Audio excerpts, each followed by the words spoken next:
एउटा प्र्याक्टिस हो जसले गर्दाखेरि जे कुरा सुनिन्छ त्यो कुरा भन्न सकिन्छ। त्यसले आज मैले तपाईहरु सामु तपाईहरु धेरैले चाहे सुनेको पनि हुन सक्छ नसुनेको पनि हुन सक्छ आई ओपनिङ प्रेजेन्टेसन भनेर एउटा प्रेजेन्टेसन लिएर तपाईहरु सामु उपस्थित भएको छु। सबैभन्दा पहिला त मैले तपाईहरुलाई प्रेजेन्टेसनको कुरा गर्दाखेरि प्रेजेन्टेसन हरेक किसिमको हुने गर्दछ। त हाम्रो बिजनेसमा प्रेजेन्टेसन भनेको त एकदमै महत्त्वपूर्ण अंग हो जसले गर्दाखेरि मान्छेहरुलाई यो विषयमा अवेयर गराउने हामीले चाहिँ मौका पाउँछौं। त प्रेजेन्टेसन थरी-थरीको हुने गर्दछ। त अब यो पनि एक किसिमको प्रेजेन्टेसन हो। जसले राम्रोसँग प्रेजेन्टेसन गर्न सक्यो उसलाई धेरै मान्छेले सुन्ने अवसर पाउँछ। त्यसैले गर्दाखेरि यो प्रेजेन्टेसन भनेको कस्तो भने मान्छेको आँखा ओपन गर्ने भनेको मतलब हाम्रो कामै त त्यही हो, अवेयरनेस क्रिएट गर्ने काम हो हाम्रो। त मान्छेको आँखा ओपन गर्ने भनेको उसको त्यो कन्सेप्ट उसकोमा छैन होला, त्यो कन्सेप्ट हामीले उसलाई दिने हो। त त्यो कन्सेप्ट जब नयाँ कन्सेप्टले पाउँछ सायद फलो गर्छ होला भन्ने हामीले हरेक तर्फबाट कोसिस गर्न चाहिँ जरुरी हुन्छ। त नर्मली अफिसियल भेन्यूहरुमा हुने प्रेजेन्टेसन जुन हुन्छ त्यसमा चाहिँ कस्तो हुन्छ भनेदेखि कम्पनीको प्रोफाइल, त्यसपछि गएर कम्पनीको प्रोडक्ट, कम्पनीको प्लान, त्यसपछि गएर कम्पनीबाट हुन हाम्रो चाहिँ हुने फ्युचर यसको बारेमा विशेष गरी कुरा हुन्छ। तर यो भनेको चाहिँ प्रेजेन्टेसन कस्तो किसिमको छ भनेदेखि पर्टिकुलर हाम्रो प्रोडक्टहरुलाई फोकस गरेर त्यसका त इन्डिभिजुअल प्रोडक्टको त थुप्रै बेनिफिटहरु छन्, तर त्यो प्रोडक्टहरुबाट हामीलाई एउटा कोर बेनिफिट के चाहिँ हामीले पाउन सकिन्छ भन्ने विषयमा चाहिँ यसको चाहिँ प्रेजेन्टेसन छ एउटा कुरा। अर्को कुरा हाम्रो त बिजनेस भनेको प्रोडक्ट मात्रै होइन, हाम्रो बिजनेस भनेको त के त प्रोडक्ट प्लस बिजनेस पनि छ, इन्कम पनि हुने ठाउँ छ।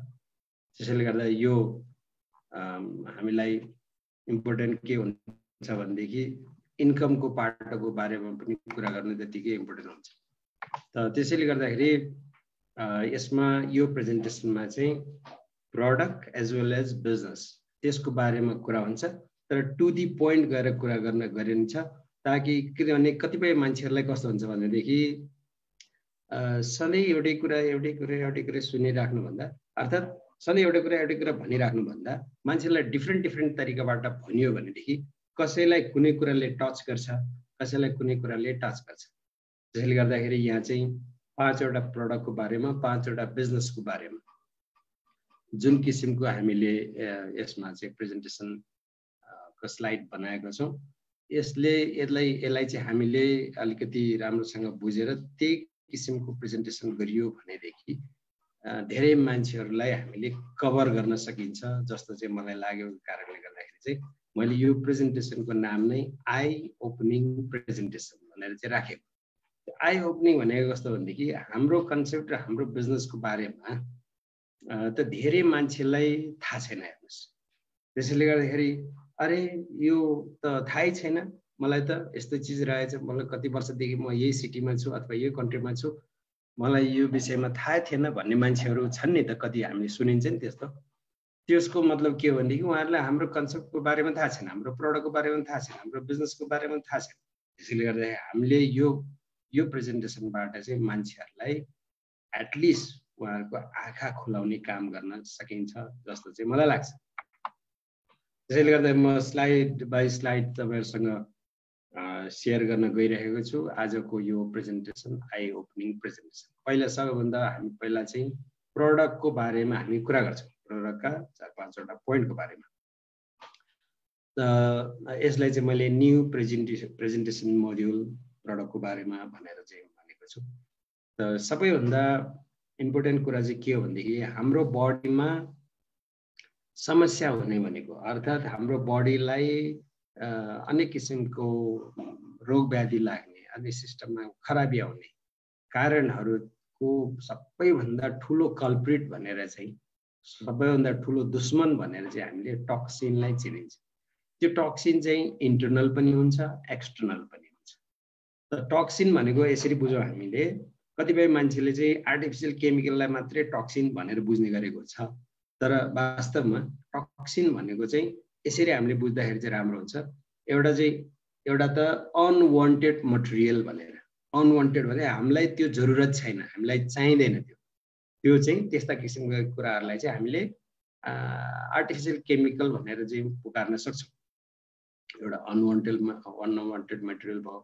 अर्को चाहिँ एक्सेस मटेरियल, जुन हामीलाई चाहिन्छ तर त्यो चाहिँ हामीलाई चाहिने भन्दा बढ्ता छ, त्यो पनि टक्सिन हो। जस्तो उदाहरणको लागि मैले तपाईहरुलाई के भन्नु भनेदेखि, जस्तो सुगर भन्ने जुन बिमारी हुन्छ डायबेटिक, त्यो त सुगर बढी भएर हुने बिमारी हो। सुगर त हामीलाई चाहिन्छ, सुगर फेरि कम भयो भने पनि ताकत हुँदैन मान्छेमा, सर्टेन लेभलसम्म सुगर चाहिन्छ, तर त्योभन्दा बढी हुन थाल्यो भनेदेखि चाहिँ फेरि त्यो डायबेटिकको बिमारी भनेर भनिन्छ। त्यो चाहिँ हाम्रो कस्तो भनेदेखि चाहिने नै चिज हो तर एक्सेस छ क्या बडीमा। त्यस भएर त्यो टक्सिनलाई चाहिँ हामीले कसरी बुझ्नुपर्छ भने अनवान्टेड मटेरियल र एक्सेस मटेरियललाई चाहिँ हामीले टक्सिन भनेर बुझ्दछौँ। अब मैले यहाँ कुरा गर्न लागिरहेको यो स्लाइडबाट चाहिँ तपाईहरुसँग चाहिँ के हो भनेदेखि, जब मान्छे जन्मन्छ, किनभनेदेखि हामीले त डिल गर्छौँ मान्छेसँग, हाम्रो प्रडक्टले पनि मान्छेको स्वास्थ्य सम्बन्धी चाहिँ डिल गर्ने काम गर्छ भनेदेखि अब हामी डाइरेक्टली मान्छे जन्म र मृत्युसम्मको कुरा गरौँ। जब मान्छे जन्मन्छ हाम्रो चाहिँ के हुन्छ मान्यता भने, भर्खरको जन्मेको बच्चा चाहिँ वेलनेस कन्डिसनमा हुन्छ भन्ने हाम्रो मान्यता हुन्छ। हुन त अब आजकलको विभिन्न किसिमको यो लाइफस्टाइल यो छ नि, विभिन्न किसिमका चाहिँ खानपान यो तरिकाले गर्दाखेरि भर्खर जन्मेको बच्चाको पनि थुप्रै किसिमको कम्प्लिकेसन त आएको हुन्छ, तर त्यही कम्प्लिकेसन आएको कारणले गर्दाखेरि जन्मिनासाथ बच्चालाई आमासँग पनि नराखिकन इन्कुबेटरमा राख्ने के ट्रिटमेन्ट यताउति भन्ने कुराहरू हुन्छ। नेचुरल बर्थ पनि धेरै कम हुन्छ आजकल। त मैले भन्न खोजेको कुरा चाहिँ के हो भनेदेखि, जब बच्चा जन्मन्छ हामी कसरी त्यसलाई बुझ्दछौँ मान्छौँ भनेदेखि त्यो चाहिँ वेलनेस कन्डिसनमा हुन्छ भने आमाको पेटमा एकदम सेफसँग बसेको थियो। त्यो भर्खर त्यो अर्को एउटा हाम्रो यो संसारमा चाहिँ उसले चाहिँ आँखा देख्यो अथवा उसको चाहिँ के भन्छ त ऊ एक्सपोज भयो, तर त्यति बेला चाहिँ आमाको पेटमा एकदमै सेफसँग बसेको बच्चा चाहिँ वेलनेस कन्डिसन। वेलनेस भनेको उसलाई कुनै पनि बिमारी छैन, अप्ठ्यारो छैन, त्यस्तो कन्डिसनमा जन्मिएको हुन्छ जब बच्चा जन्मन्छ। जन्मेर जब यो दुनियाँमा एक्सपोज हुन थाल्छ, पहिला त आमाको पेटमा त उसले छुट्टै तरिकाले एयर चाहिँ लिइराखेको हुन्थ्यो। अब यहाँ डाइरेक्टली उसले एयर लिने पायो, यहाँको इन्भाइरोमेन्टमा जुन जे जति पल्युटेड कुराहरू छन् त्यो कुरा चाहिँ इनहेल गर्यो। त्यसपछि गएर अब बिस्तारै उसले खाने कुराहरू पनि उसको चाहिँ आमाको दुध सँगै फेरि बिस्तारै उमेर हुँदै गइसकेपछि अन्य खाद्य पदार्थहरू पनि खाने गर्छ, जसमा चाहिँ हामीलाई थाहा छँदैछ अर्ग्यानिक नेचुरल चिजहरू पाउन आजकलको जमानामा गाह्रो छ। त्यसले गर्दाखेरि त्यो खाना, हावा, पानी जुन बाहिरी हामीले चाहिँ पाइरहेको चिज छ त्यो बच्चाले पनि लिन थालेर उसकोमा बिस्तारै त्यो खाना, हावा, पानीमा भएका त्यस्ता किसिमका अनवान्टेड मटेरियलहरू चाहिँ उसको शरीरभित्र जान थाल्यो अथवा टक्सिनहरू जान थाल्यो र बिस्तारै उमेर हुँदै गइसकेपछि उसमा चाहिँ त्यो टक्सिनहरूको कारणले गर्दाखेरि उसमा सेलमा हुने प्रपर जुन फङ्सन छ त्यसलाई चाहिँ डिस्टर्ब गरिदिने कारणले गर्दा त्यो बच्चा चाहिँ बिस्तारै उसकोमा चाहिँ कुनै डिसअर्डरहरू पैदा हुन्छ क्या, अथवा पेट दुख्ने होला अथवा के होला भनौँ न कुनै न कुनै किसिमको। अब त्यो चाहिँ बिस्तारै भर्खरै वेलनेस कन्डिसनमा थियो, टक्सिनहरू भित्र जान थाल्यो, भित्र जाँदै चाहिँ उसको चाहिँ डिसअर्डरहरू चाहिँ देखिन थाल्यो। अब यो क्रम त फेरि रोकिँदैन, जति बच्चाको उमेर बढ्दै जान्छ त्यति त्यो एक्सटर्नल जुन अनवान्टेड मटेरियलहरू चाहिँ हाम्रो बडीमा चाहिँ गइरहेकै हुन्छ भने अब त्यो पहिला जुन डिसअर्डर देखिएको थियो टक्सिन जब बडीमा अझै बढी अकुमुलेट हुन्छ त्यसले सिम्पटमको रूप लिन्छ।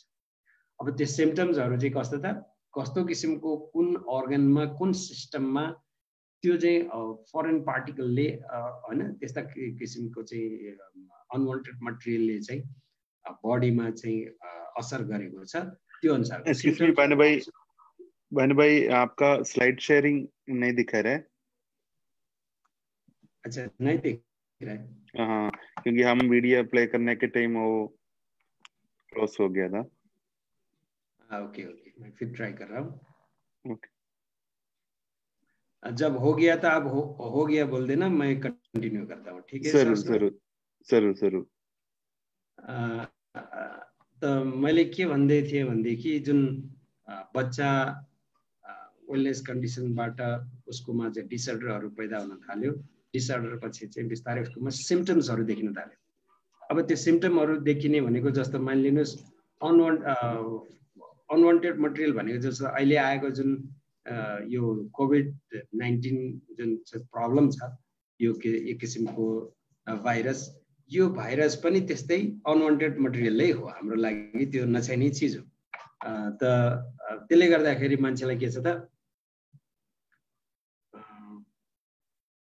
एक मिनट म स्लाइड शेयर गर्दैछु यहाँनिर।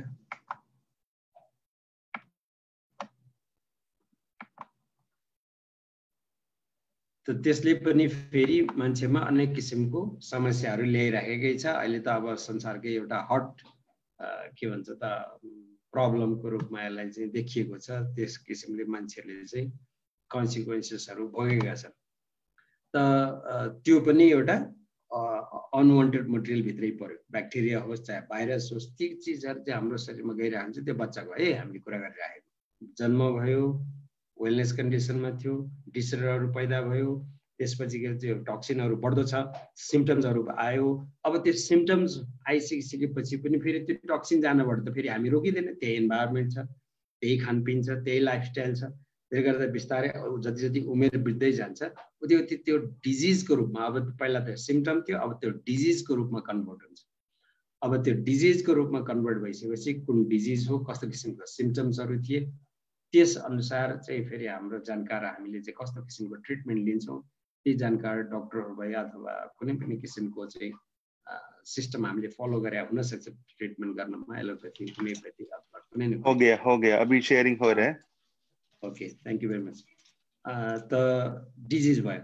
अब अझै पनि डिजिज भइसकेपछि पनि फेरि कस्तो हुन्छ भनेदेखि हाम्रो प्र्याक्टिस चाहिँ जेनरली हाम्रो प्र्याक्टिस चाहिँ कस्तो छ भनेदेखि जब हामीलाई प्रब्लम हुन्छ, त्यो प्रब्लमको सिम्पटम्सहरू देखिन्छ अथवा हामीमा कुनै डिजिज आउँछ, हाम्रो प्र्याक्टिस चाहिँ हामी डक्टर कहाँ जाने अथवा एलोपैथिक मेडिसिनहरू चाहिँ युज गर्ने, त्यस्तो किसिमको चाहिँ जेनरल प्र्याक्टिस चाहिँ त्यो छ।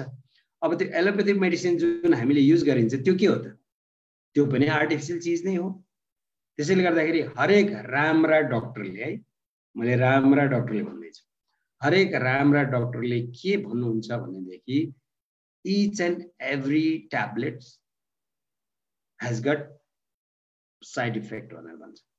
भने मतलब हरेक कुनै पनि एलोपैथिक मेडिसिनको बाट चाहिँ साइड इफेक्ट हुन्छ भनेर डक्टरहरू आफैले भन्नुहुन्छ।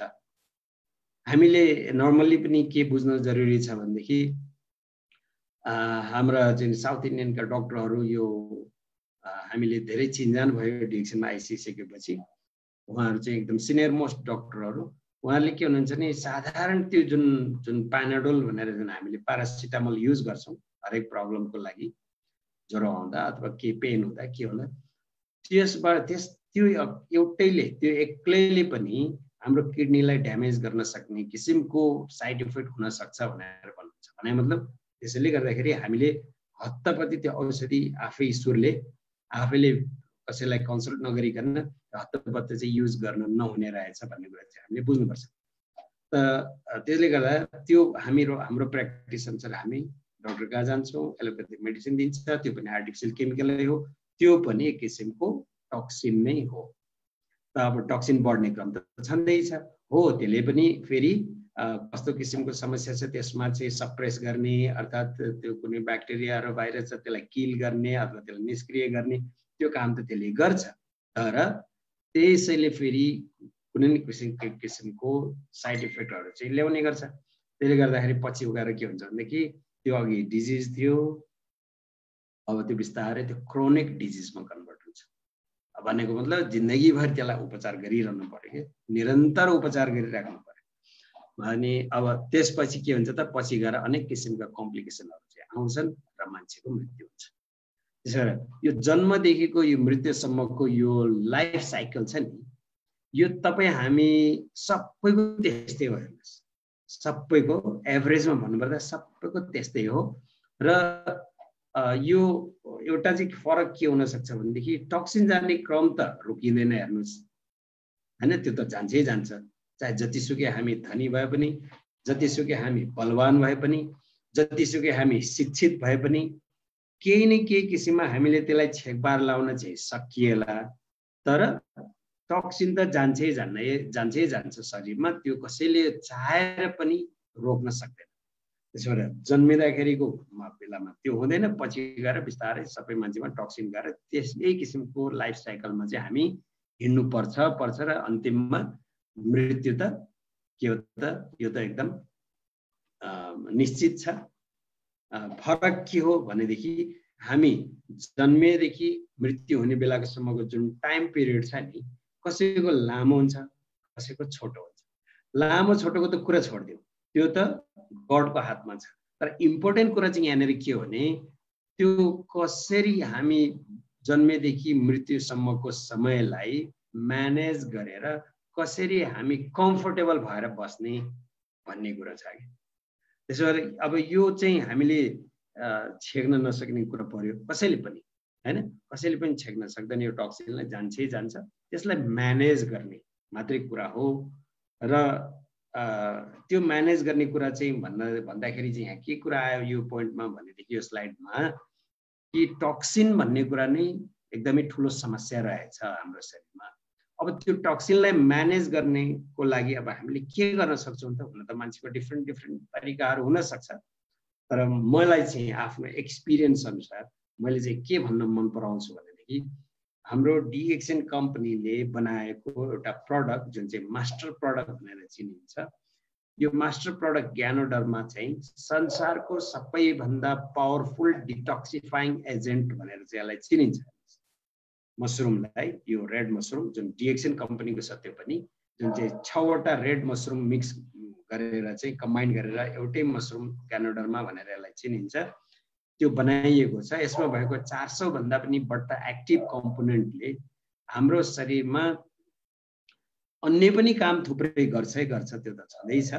तर सबैभन्दा मोस्ट इम्पोर्टेन्ट कुरा चाहिँ के हो भनेदेखि यसले हाम्रो बडीलाई डिटक्सिफाई गर्नमा चाहिँ पोलिस्याक्राइड्स एकदमै प्रचुर मात्रामा चाहिँ पाउने एउटा प्रडक्ट पर्यो। त्यसैले हामीले चाहिँ यो हाम्रो टक्सिन शरीरमा जाने टक्सिनलाई म्यानेज गर्ने भनेकै हामीले चाहिँ के गर्न सकिन्छ भने यो मसरुमलाई खाइदिने। किनभनेदेखि अघि नै भनिहाल्यो शरीरमा चाहिँ यो टक्सिन जानबाट कसैले पनि रोक्न छोक्न सक्दैन, केही न केही मिनिमाइज गर्न सक्ला। जसरी हाम्रो घरमा हामीले घरमा झ्याल त चाहिन्छ, ढोका पनि चाहिन्छ। अब झ्याल ढोका हुँदै त्यसलाई बन्द गर्दै पनि धुलोको मसिनो कणहरू भित्र छिर्दै गरेर केही समय हामीले त्यो घरलाई सफा गरिएन भनेदेखि थुप्रै किसिमको डस्ट जसरी जम्मा हुन्छ त्यस्तै किसिमको चाहिँ हामीले बुझ्न सकिन्छ हाम्रो शरीरलाई। हाम्रो शरीरमा पनि थुप्रै किसिमका झ्याल ढोकाहरू छन्। सबैभन्दा ठुलो ढोका भनेको चाहिँ मुख। यसबाट चाहिँ सबैभन्दा धेरै टक्सिनहरू भित्र जान्छ रे। त्यसपछि गएर हाम्रा 9वटा गेट भन्छ नि, त्यो 9वटा मात्रै होइन हाम्रो शरीरको सानो जुन रौँ उम्रेको ठाउँहरूमा चाहिँ प्वालहरू हुन्छ त्योबाट पनि हाम्रो चाहिँ स्किनमा परेपछि ती चिजहरू बिस्तारै शरीरभित्र चाहिँ जान थाल्छ। भने त्यो टक्सिनहरू त हाम्रोमा जान्छै जान्छ। अब अहिले आएर हामीले अब त्यही टक्सिन जाला भनेर मास्क लगाएको छौँ, हैन त, चस्मा पनि लगाएको छौँ, त्यसपछि हातमा पन्जा पनि लगाएको छौँ।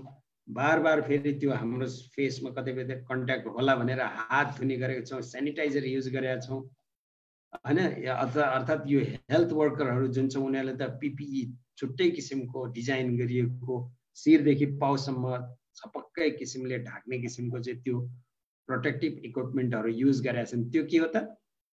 त्यही अनवान्टेड मटेरियललाई, ब्याक्टेरिया भाइरसलाई शरीरभित्र जानबाट चाहिँ कम गर्न कोसिस गरेको तैपनि डाक्टरहरू मरिरहेका छन्, नर्सहरू मरिरहेका छन्, हेल्थ वर्करहरू मरिरहेका छन्। भनेको मतलब के त, हामीले केही अघि नै मैले भनिहालेँ केही कम चाहिँ हामीले गर्न सक्छौँ, तर जानबाट चाहिँ कसैले पनि रोक्न नसक्दो रहेछ भन्ने कुरा त यसबाट पनि प्रुभ भइसकिसक्यो। त्यसो भएर अब हाम्रो चाहिँ उपाय के हो त भनेदेखि शरीरलाई क्लिन गर्ने, त्यो जान्छ शरीरलाई क्लिन गर्ने अथवा त्यसको इम्युन पावरलाई बढाउने। यो प्रडक्ट जुन हाम्रो मास्टर प्रडक्ट छ क्यानाडरमा, यसको चाहिँ मेन काम भनेकै शरीरमा इम्युन पावर बढाउने र शरीरमा गएका त्यस्ता टक्सिक मटेरियलहरू अथवा अनवान्टेड मटेरियलहरू, एक्सेस मटेरियलहरूलाई चाहिँ हाम्रो शरीरबाट बाहिराउने काम गर्दाखेरि त्यसले के हुन्छ, जस्तो घरमा हामीले कुचलाइराखे जस्तो कि झाडु लगाइराखे सफा गरिराखे जस्तो त्यस्तो चाहिँ इन्भाइरोमेन्ट हुन्छ र हाम्रो यो जुन छ यो चक्र, लाइफको चक्र, यो सायद हामीलाई सिम्पटम्सहरू आउनु पर्दैन, सायद हामीलाई डिजिज आउनु पर्दैन, सायद हामीलाई कम्प्लिकेसन हुनु पर्दैन। त्यसैले यो प्रडक्ट युज गर्नु भनेको के हो भनेदेखि हाम्रो शरीरमा जाने टक्सिनहरूलाई म्यानेज गर्ने र जतिन्जेल हामी बाँच्छौँ कम्फोर्टेबल भएर बाँच्ने यो चाहिँ एउटा उपाय हो। त्यसकारण अब हामीले प्रेजेन्टेसन यति गरिसकेपछि मान्छेलाई हामीले सोध्न सक्छौँ, यदि तपाईसँग अर्कै किसिमको कुनै ओपिनियन तपाईँको छ कि कुनै आइडिया तपाईँको छ कि यो विषयमा भनेर सोद्धाखेरि उहाँले के जवाफ दिनुहुन्छ, त्यसबाट फेरि हामी कुरालाई अगाडि बढाउन सकिन्छ। मलाई लाग्छ यस तरिकाले हामीले चाहिँ यसलाई भनियो भनेदेखि अब उहाँलाई चाहिँ मसरुम खानुपर्ने रहेछ कि रहेनछ भन्ने कुरा चाहिँ प्रष्ट हुन सक्छ र सायद मसरुम खाने उहाँले चाहिँ डिसिजन गर्न हुन सक्छ। त हामी चाहिँ के भन्छौँ भनेदेखि योभन्दा अलि फरक ढङ्गले गरिराखेका हुन्छौँ, सायद मान्छेलाई त्यो कुरा डाइजेस्ट नहुन पनि सक्छ। यहाँ भनिएका कुराहरू त एकदमै यो प्र्याक्टिकल कुराहरू हुन्, नेचुरल कुराहरू हुन्, यसमा कुनै जोड घटाउ छैन, यो सिधा कुरा छ।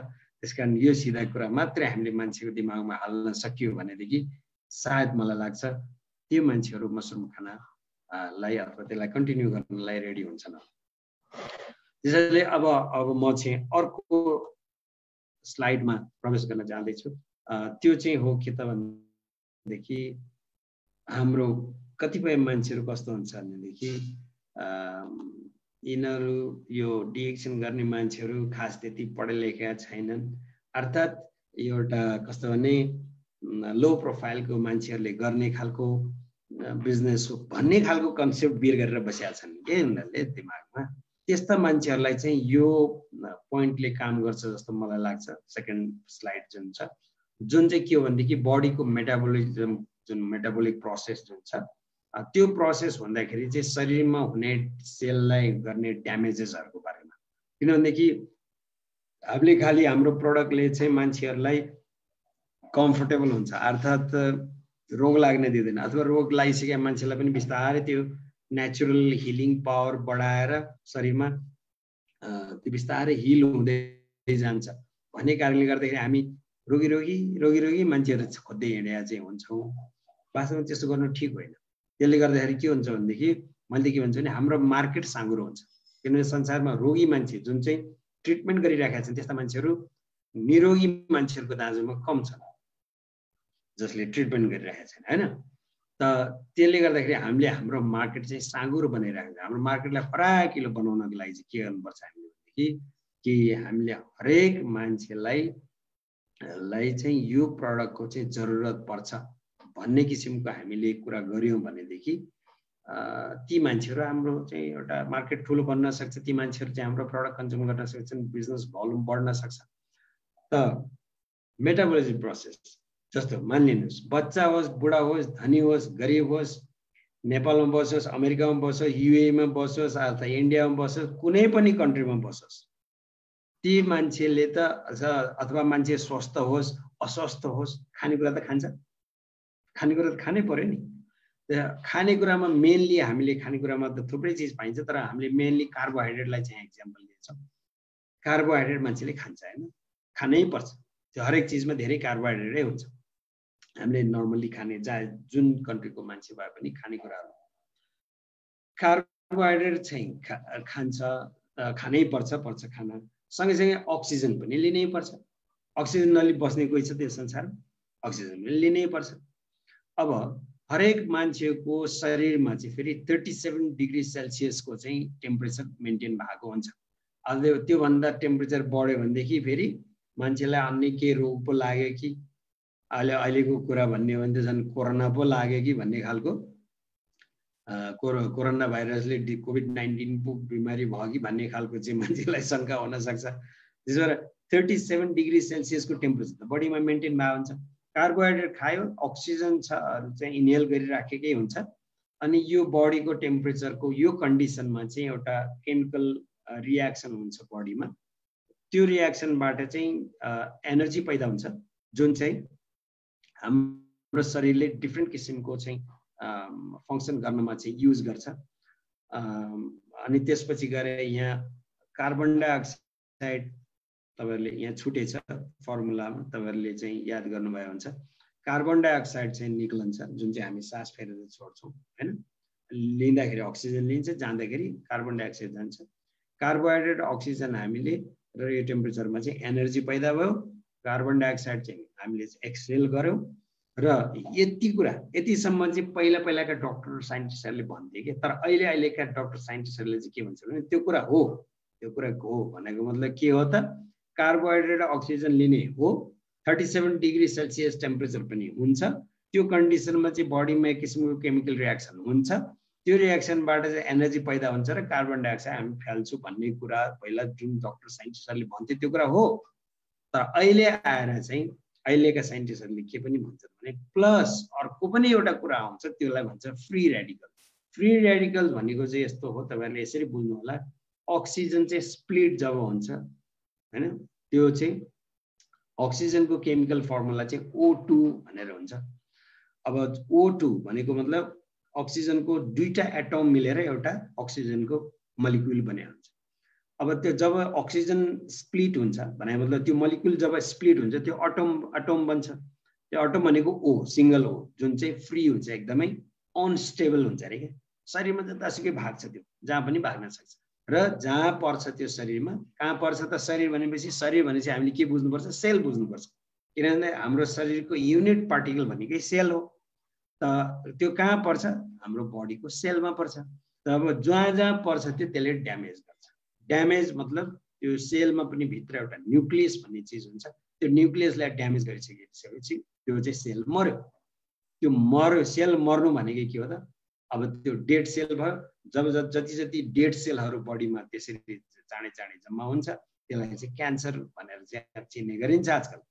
त भनेको मतलब यहाँनिर के आयो भनेदेखि कुरा, कार्बोहाइड्रेट खाइन्छ, अक्सिजन लिन्छ, 37 डिग्री सेल्सियसको टेम्परेचर पनि बडीमा हुन्छ, एनर्जी पनि पैदा हुन्छ, कार्बन डाइअक्साइड पनि निक्लिन्छ, फ्री रेडिकल पनि निक्लिन्छ, जसले चाहिँ हाम्रो बडीको सेललाई चाहिँ ड्यामेजेस गर्ने काम हुन्छ। यो कुरा कसलाई, बिमारीलाई मात्रै होइन, यो सबैलाई, बच्चादेखि बुढासम्म सबैलाई। अझ फेरि इन एडिसन थप कुरा यसमा के छ भनेदेखि हाम्रो जस्तो अहिलेको लाइफस्टाइल छ नि, अहिलेको जुन लाइफस्टाइल छ, अहिलेको जुन खानपिन छ, त्यो खानपिनमा मानिलियो जस्तो कस्तो भनेदेखि frozen food, junk food, fast food हैन, विभिन्न किसिमका आर्टिफिसियल केमिकलहरू चाहिँ बाट कम्बाइन भएका खानेकुराहरू र त्यसमा भएका प्रिजर्भेटिभ, त्यसमा भएका एसेन्स, आर्टिफिसियल एसेन्सहरू, फ्लेभरहरू, ती कुराहरूले चाहिँ के हुन्छ भनेदेखि त्यस्ता कुरा खानेकुराहरू जब हामीले बढ्ता खाइन्छ, अहिले त्यस्तै नै खाइराखिएको छ, त त्यसको कारणले गर्दाखेरि यो फ्री रेडिकल भन्ने जुन चिज छ यसको चाहिँ बढ्दो चाप छ अरे के बडीमा। भने मतलब यो धेरै प्रोड्युस हुन्छ, धेरै निक्लन्छ अरे बडी। अब त्यो धेरै निक्लिनुको मतलब के हो त, धेरै सेललाई ड्यामेज हुनु हो। त्यसले गर्दाखेरि आजकल अब हाम्रो नेपालीहरूमा माझमा कुरा गर्दाखेरि चाहिँ पहिला चाहिँ बीपी कोइरालालाई थ्रोटको क्यान्सर थियो भन्ने कुरा चाहिँ एउटा कहानी जस्तो लाग्थ्यो के मान्छेलाई। तर अहिले चाहिँ यो क्यान्सर भन्ने चिज चाहिँ घर घरको कहानी भन्ने जस्तो भएको छ। तब हामीले महसुस गरेकै जानेकै कुरा हो। जेन्ट्सहरूमा प्रोस्टेट क्यान्सर अलिकति उमेर भएपछि, लेडिजहरूलाई ब्रेस्ट क्यान्सर, अनि त्यसपछि गएर ब्रेस्टमा त होइन ओभरीतिर पनि के समस्या, अनि त्यसपछि गएर मान्छेको अनेक थरीका क्यान्सर, कसैको बोन क्यान्सर, कसैको ब्लड क्यान्सर, कसैको स्किन क्यान्सर, अनेक थरीका क्यान्सरहरू अहिले घर घरमा पैदा भइराखेका छन्। मेन कारण चाहिँ के हो भने यो फ्री रेडिकल चाहिँ बढ्ता प्रोड्युस हुनु भएको कारणले गर्दाखेरि।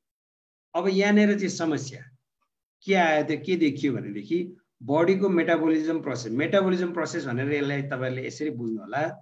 हामीले त खानेकुराहरू जुन खान्छौं, खानेकुरा खाइएको खानेकुराहरूबाट हाम्रो शरीरलाई चाहिने र हाम्रो शरीरले चिनिएका सिस्टमले चिनेका र चाहिने चिजहरू हाम्रो शरीरले लिन्छ। जुन कुरा हाम्रो शरीरलाई चाहिँदैन त्यो कुराहरूलाई चाहिँ उसले फेरि बिस्तारै हाम्रो एक्सक्रिसन सिस्टमबाट चाहिँ दिशा पिसाब पसिना यस्तोबाट चाहिँ निकालेर पठाइदिन्छ। त्यो जुन प्रोसेस खानेदेखि लिएर गएर एक्सक्रिसन सिस्टमसम्म पुग्नेसम्मको जुन प्रोसेस हुन्छ त्यसलाई चाहिँ मेटाबोलिजम प्रोसेस भनेर चाहिँ बुझ्नु होला तपाईहरुले। त यो प्रोसेस चाहिँ हुँदाखेरि यो चाहिँ मैले अघि नै कुरा गरेँ फ्री रेडिकलको कुरा, यो एकदमै आजकल संसारकै सबभन्दा ठुलो समस्या भएर गएको छ। यसको कारणले गर्दाखेरि यो क्यान्सरको पनि अब हाम्रो देशमा पनि अहिले त एकदमै बढ्दो किसिमले चाहिँ यो इन्क्रिज भइराखेको छ क्यान्सरको समस्या। अब यहाँ समस्या के रहेछ त, फ्री रेडिकलको समस्या रहेछ र हामीले अघि पनि कुरा गर्यौं कस्ता चिजहरुबाट चाहिँ अझ बढ्ता चाहिँ यो फ्री रेडिकलहरु चाहिँ पैदा हुन्छ भने हो गर्ने के त।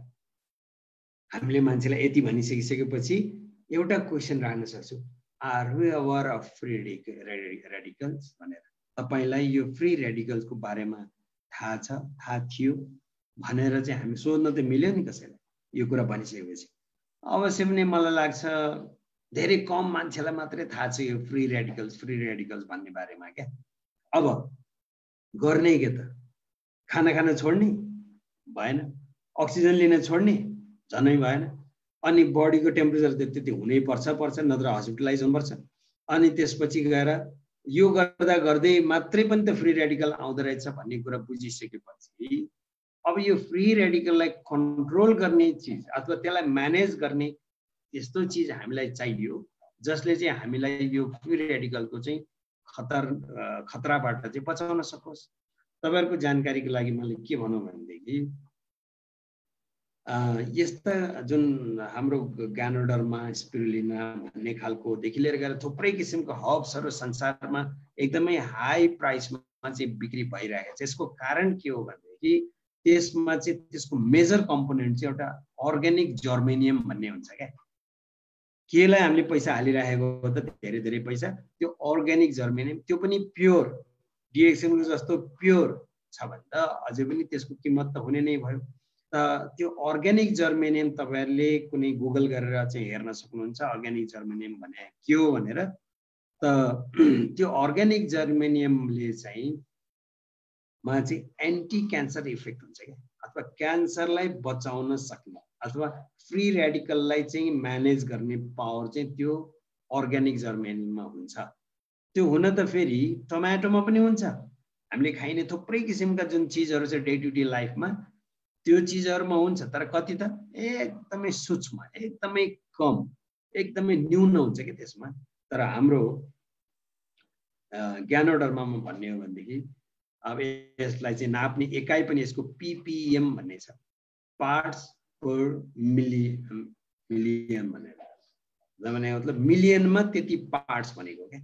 जस्तो उदाहरणको लागि हाम्रो चाहिँ यो एलोभेरा भन्छ नि, कतिपय मान्छेहरूलाई थाहा छ, एउटा म नाम त लिन्न तर अमेरिकन एउटा कम्पनी छ उसको चाहिँ मास्टर प्रोडक्ट चाहिँ त्यो एलोभेरा चाहिँ छ। त्यो एलोभेरा पनि मान्छेले किन युज गरेर त्यही अर्ग्यानिक जर्मेनियमको लागि पैसा तिरेको हो। त्यसमा त्यो अर्ग्यानिक जर्मेनियम चाहिँ 275 ppm हुन्छ र तैपनि मान्छेले एकदमै ठुलो पैसा तिरेर चाहिँ त्यो युज गरिराखेकै छ भने अब त्यसको कम्प्यारिजनमा हामीले भन्ने हो भनेदेखि हाम्रोमा चाहिँ 8000 ppm ग्यानोडर्मामा 8000 ppm चाहिँ यो अर्ग्यानिक जर्मेनियम यसमा हुन्छ भनेदेखि कति ठुलो फरक छ त भन्ने कुरा हामीले यसबाट बुझ्न सकिन्छ। भने यति कन्सन्ट्रेसन बढ्ता भएको चाहिँ हाम्रो प्रोडक्टको मतलब हाम्रो ग्यानोडर्मा। त्यसैले गर्दाखेरि यो फ्री रेडिकललाई कन्ट्रोल गर्नलाई ग्यानोडर्मा खाइदिने काममा यदि हामीले गरियो भनेदेखि यसले म्यानेज गर्ने रहेछ। हामीलाई के हामीले धेरै जसो समयमा के सोच्छौँ भने प्रब्लम भइसकेपछि अनि हेर्ने त्यो त एउटा के भन्दा ट्रिटमेन्ट सिस्टममा गयो अथवा त्यसलाई त्यो त के भनौँ भनेदेखि के भन्छ हामीले मेन्टेनेन्सको क्रममा कुरा गर्ने हो भनेदेखि मेन्टेनेन्सलाई दार्जिलिङ त्यो सटडाउन मेन्टेनेन्स भइगयो। हामी प्रिभेन्टिभ कुराहरू चाहिँ गर्न खोज्दैछौँ, प्रिभेन्टिभ मेन्टेनेन्सको कुरा गर्न खोज्दैछौँ। त्यसैले गर्दाखेरि पहिल्यैदेखि नै हामीले यो प्रडक्टलाई युज गर्नु भनेको चाहिँ हाम्रो शरीरमा अर्ग्यानिक जर्मिन पहिल्यैदेखि नै रहिरहेकै हुन्छ, फ्री रेडिकल त पैदा भइरहेकै हुन्छ, त्यसको चाहिँ इफेक्टलाई चाहिँ यसले अर्ग्यानिक जर्मिनले चाहिँ मिनिमाइज गरिदिने भयो। त्यसैले गर्दाखेरि हामीले अब यो मसरुम जुन चाहिँ एकदमै पावरफुल एन्टी क्यान्सर इफेक्ट यसमा हुन्छ, त्यो चाहिँ खाना त हाम्रो लागि राम्रो हो। अब यो तपाईलाई राम्रो लाग्छ भनेदेखि तपाईँ पनि खाना सुरु गर्नुहोस्।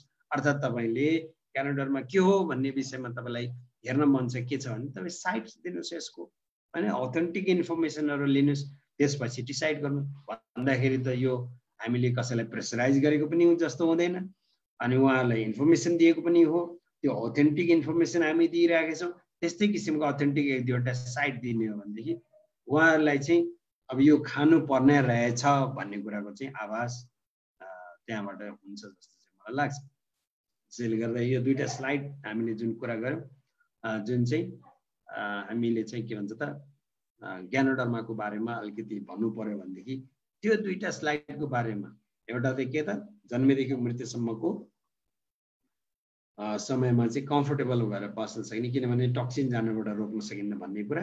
अर्को चाहिँ फ्री रेडिकल चाहिँ बन्छ त्यसलाई फ्री रेडिकललाई रोक्न सकिन्न भन्ने कुराले चाहिँ ज्ञानोडर्मालाई हामीले फोकस गरेर त्यसको बेनिफिट यसमा पाउन सकिन्छ यसमा, अथवा त्यसलाई म्यानेज गर्ने चाहिँ यो प्रडक्ट हुन सक्छ भनेर सल्लाह दियो भनेदेखि मान्छेले त्यसलाई नो भन्ने ठाउँ हुन सक्दैन। त्यस्तै गरेर अर्को चाहिँ के छ त भनेदेखि यो स्लाइड पनि फेरि एकदमै इन्ट्रेस्टिङ छ, जसलाई चाहिँ के भन्छ त पिएच भ्यालु चाहिँ ब्लडमा हुने जुन पिएच भ्यालु छ नि त्यसको चाहिँ विशेष गरी यसमा कुरा हुन्छ। पिएच को जुन एउटा स्केल हुन्छ जुन 1 बाट सुरु भएर 14 सम्म को चाहिँ एउटा स्केल हुन्छ। 7 चाहिँ यसको चाहिँ न्युट्रल हो, तटस्थ, र जति जति यो 7 देखि तल तल तल आउँछ 6 5 4 3 2 1 गर्दै जति जति तल आउँछ त्यो चाहिँ स्ट्रङ एसिडिक हुन्छ, जति जति माथि हुन्छ उति फेरि स्ट्रङ अल्कलाइन हुन्छ। त्यसले गर्दाखेरि यो 1 देखिको 14 सम्मको चाहिँ यो पिएच स्केल हो।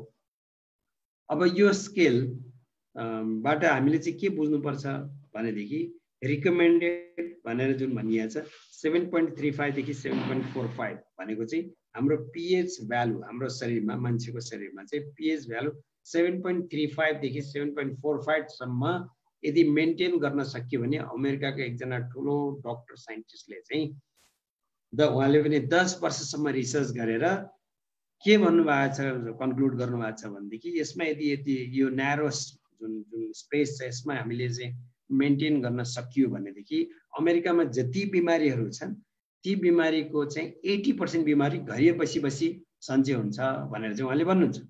अब त्यो घरै बसी सन्चो हुनुको पछाडि के छ त राज भन्ने कुरा चाहिँ यो स्लाइडले चाहिँ हामीलाई चाहिँ प्रश्न हुन सक्छ। हेर्नुहोस् यो जति जति एसिडिक हुन्छ उति उति समस्या हुँदै रहेछ। अब हाम्रो बडी चाहिँ मा कस्तो छ होला त सिचुएसन भन्ने कुरा चाहिँ बुझ्नु पर्दाखेरि हामीले खान्छौँ कस्तो त त्यसमा भर पर्छ। अब हामीले धेरै एसिडिक खानेकुराहरू खान्छौँ भने त अभियसली बडी त एसिडिकै हुन्छ। अब हामीले त्यसलाई मेन्टेन गर्नलाई अथवा त्यसलाई न्युट्रल गर्नलाई अथवा स्लाइडली अल्कलाइन बनाउनको लागि अल्कलाइन चिज पनि बढी खाछौँ भनेदेखि त्यो हुन सक्छ। अब हामीले विचार गरौँ, हेरौँ, डाक्टर लिमले एकदम सजिलो तरिका दिनुभएको छ हामीलाई एसिडिक फुड कुन हो अल्कलाइन फुड कुन हो भनेर डिफरेन्सिएट गर्न छुट्याउन। अब एसिडिक फुड चाहिँ अर्थात् अल्कलाइनबाट जाउँ पहिला, सबभन्दा कम त्यो छ। त्यसकारण किनभने अल्कलाइन भनेको जुन नेचुरली फलेका फ्रुट्स भेजिटेबल्स र ग्रिन लिभ्सहरू जुन छ त्यसलाई चाहिँ अल्कलाइन फुडमा गनिँदो रहेछ। त्यसलाई छोडेर केलाई छोडेर त alkaline food fruits vegetable green लिभ्सलाई छोडेर बाँकी जे जति कुराहरू हामी खान्छौँ मात्रै होइन पिउँछौँ पनि। कतिपय ठाउँमा त पानी पनि एसिडिक छ। पानी भनेर मात्रै हुँदैन, भनिन्छ नि कुण्ड कुण्ड पानी मुण्ड मुण्ड बुद्धि भनेर। कुण्ड कुण्ड पानी होइन, ठाउँ ठाउँको पानी अनुसार। अथवा अहिले हामी मिनरल वाटर किनेर खान्छौँ भनेदेखि फ्याक्ट्री पानी भन्ने पनि भयो। कुण्ड कुण्ड पानीको ठाउँमा अब कुण्डमा त कहाँ गएर मान्छेले पाउँछ र, सायद वर्षमा एकचोटि गोसाई कुण्ड जान्छ कि कुन कुण्ड जान्छ थाहा छैन।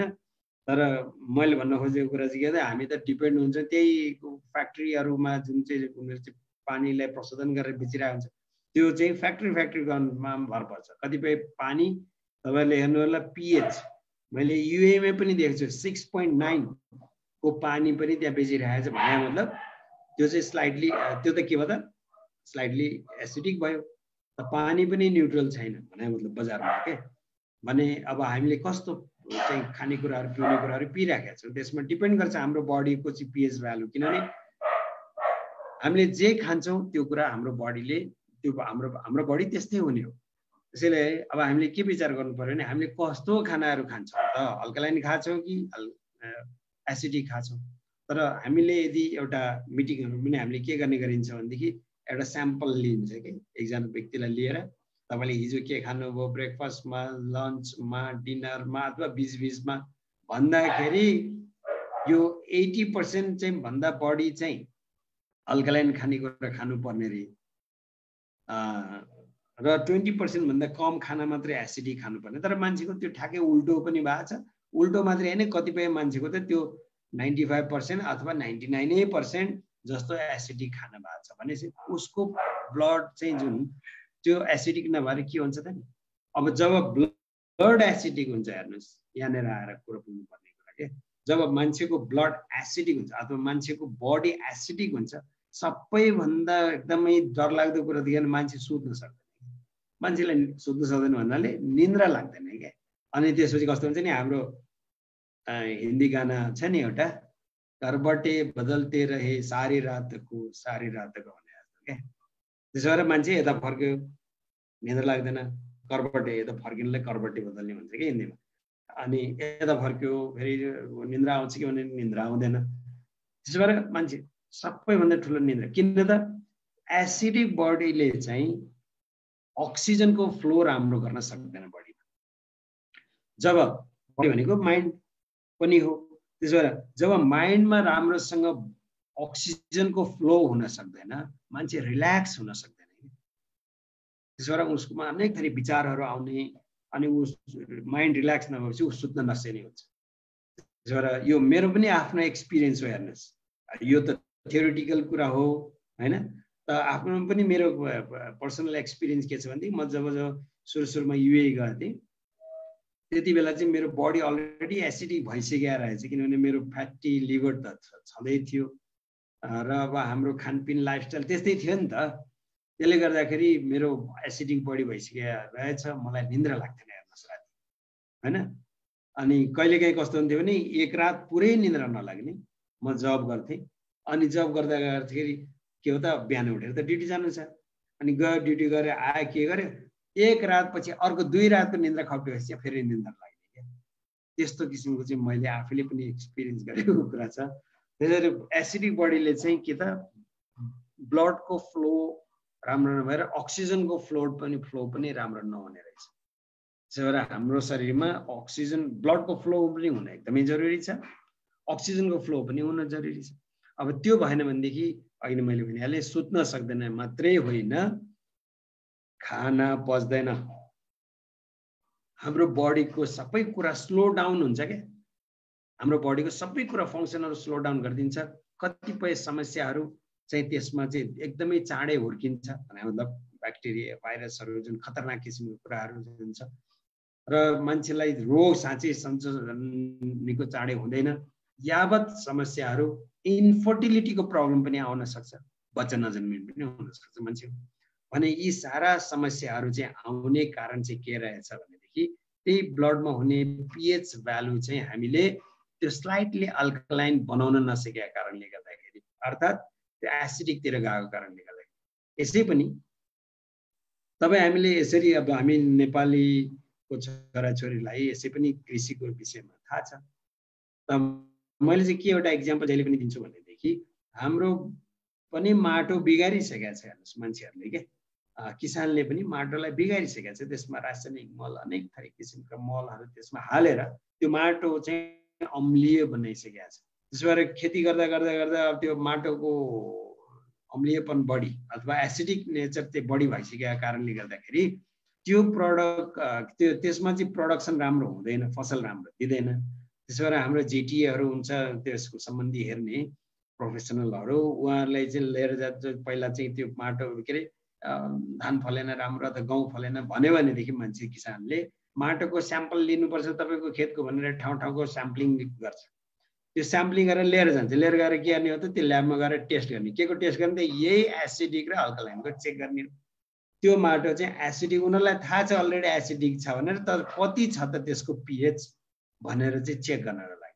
अनि उनीहरूले जति त्यसको पिएच घटेको छ माटोको त्यो अनुसार रिकमेन्ड गर्छ। त्यसमा चाहिँ अब त्यसलाई अल्कलाइन गर्ने बाटाहरू थुप्रै छन् अन्य पनि किसिमका, जस्तो एक साल खेती नगर्ने, त्यसमा चाहिँ यतिकै अर्कै किसिमको त्यो घाँसहरू लगाइदिएर छोडिदिने, जोतिदिने, त्यसलाई चाहिँ फेरि त्यहीँ कुहाएर त्यसलाई चाहिँ बनाउने।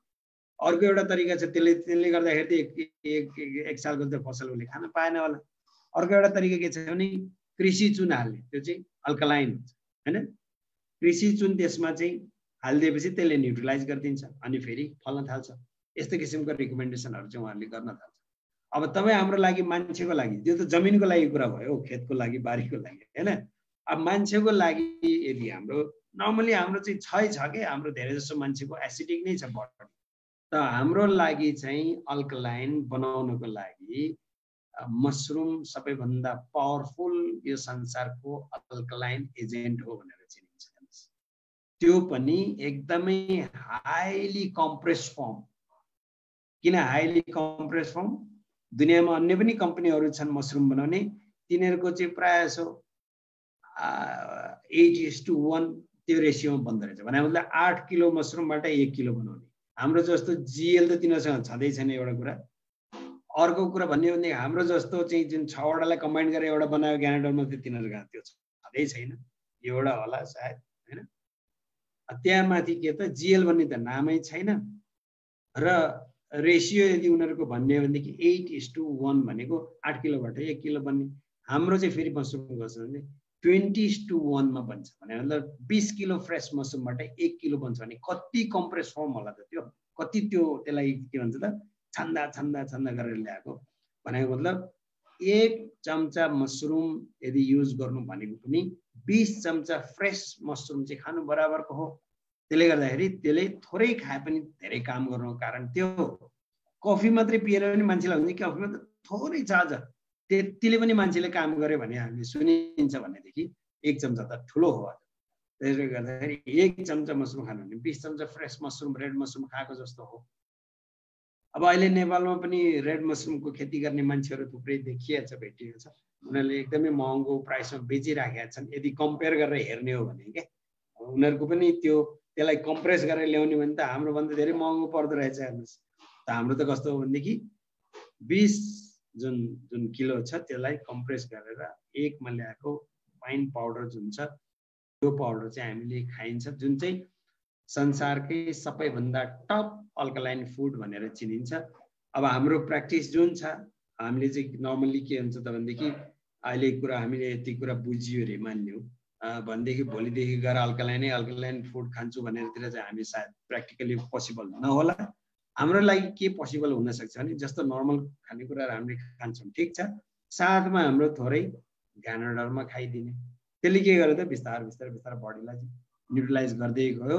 पिएच भ्यालु त्यसको चाहिँ स्लाइटली अल्कलाइन हुनेतिर चाहिँ त्यसले मद्दत गर्यो। त्यसले गर्दा अब हामीले यो कुरा भनिसकेपछि मान्छेले यहाँ नो भन्ने ठाउँ कहाँ छ? तपाईले नो भन्छ भनेदेखि उसको जसलाई तपाईँले भनिराख्नु भएको छ हिजो तपाईँले के खानुभयो, आज बिहान उठेर ब्रेकफास्टमा लन्चमा डिनरमा बिचबिचमा चिया खाँदा के खाँदा अथवा टी टाइम भन्छ नि त, कुकिज मुकिज के खानुभयो हो त्यो लिस्ट आउट गर्नुहोस् न। अनि त्यो लिस्ट आउट गरेर के चाहिँ अल्कलाइन हो के चाहिँ एसिडिक फुड हो भन्ने कुरा त डाक्टर टिमले भनिदिइराख्नु भएको छ छुट्याउनको लागि। त्यो अनुसार छुट्याउनु छ भने उसको पर्सेन्टेज हेर्नुहोस् कति हुँदो रहेछ भनेर बस। अब त्यसपछि उसले नो भन्छ, नो भन्ने ठाउँ हुन्छ त्यहाँ। अब कुरो रह्यो के त हामीले कसरी प्रेजेन्ट गर्छौँ भन्ने कुरा। हाम्रो त मान्छेलाई आँखा खुलाइदिने मात्रै काम।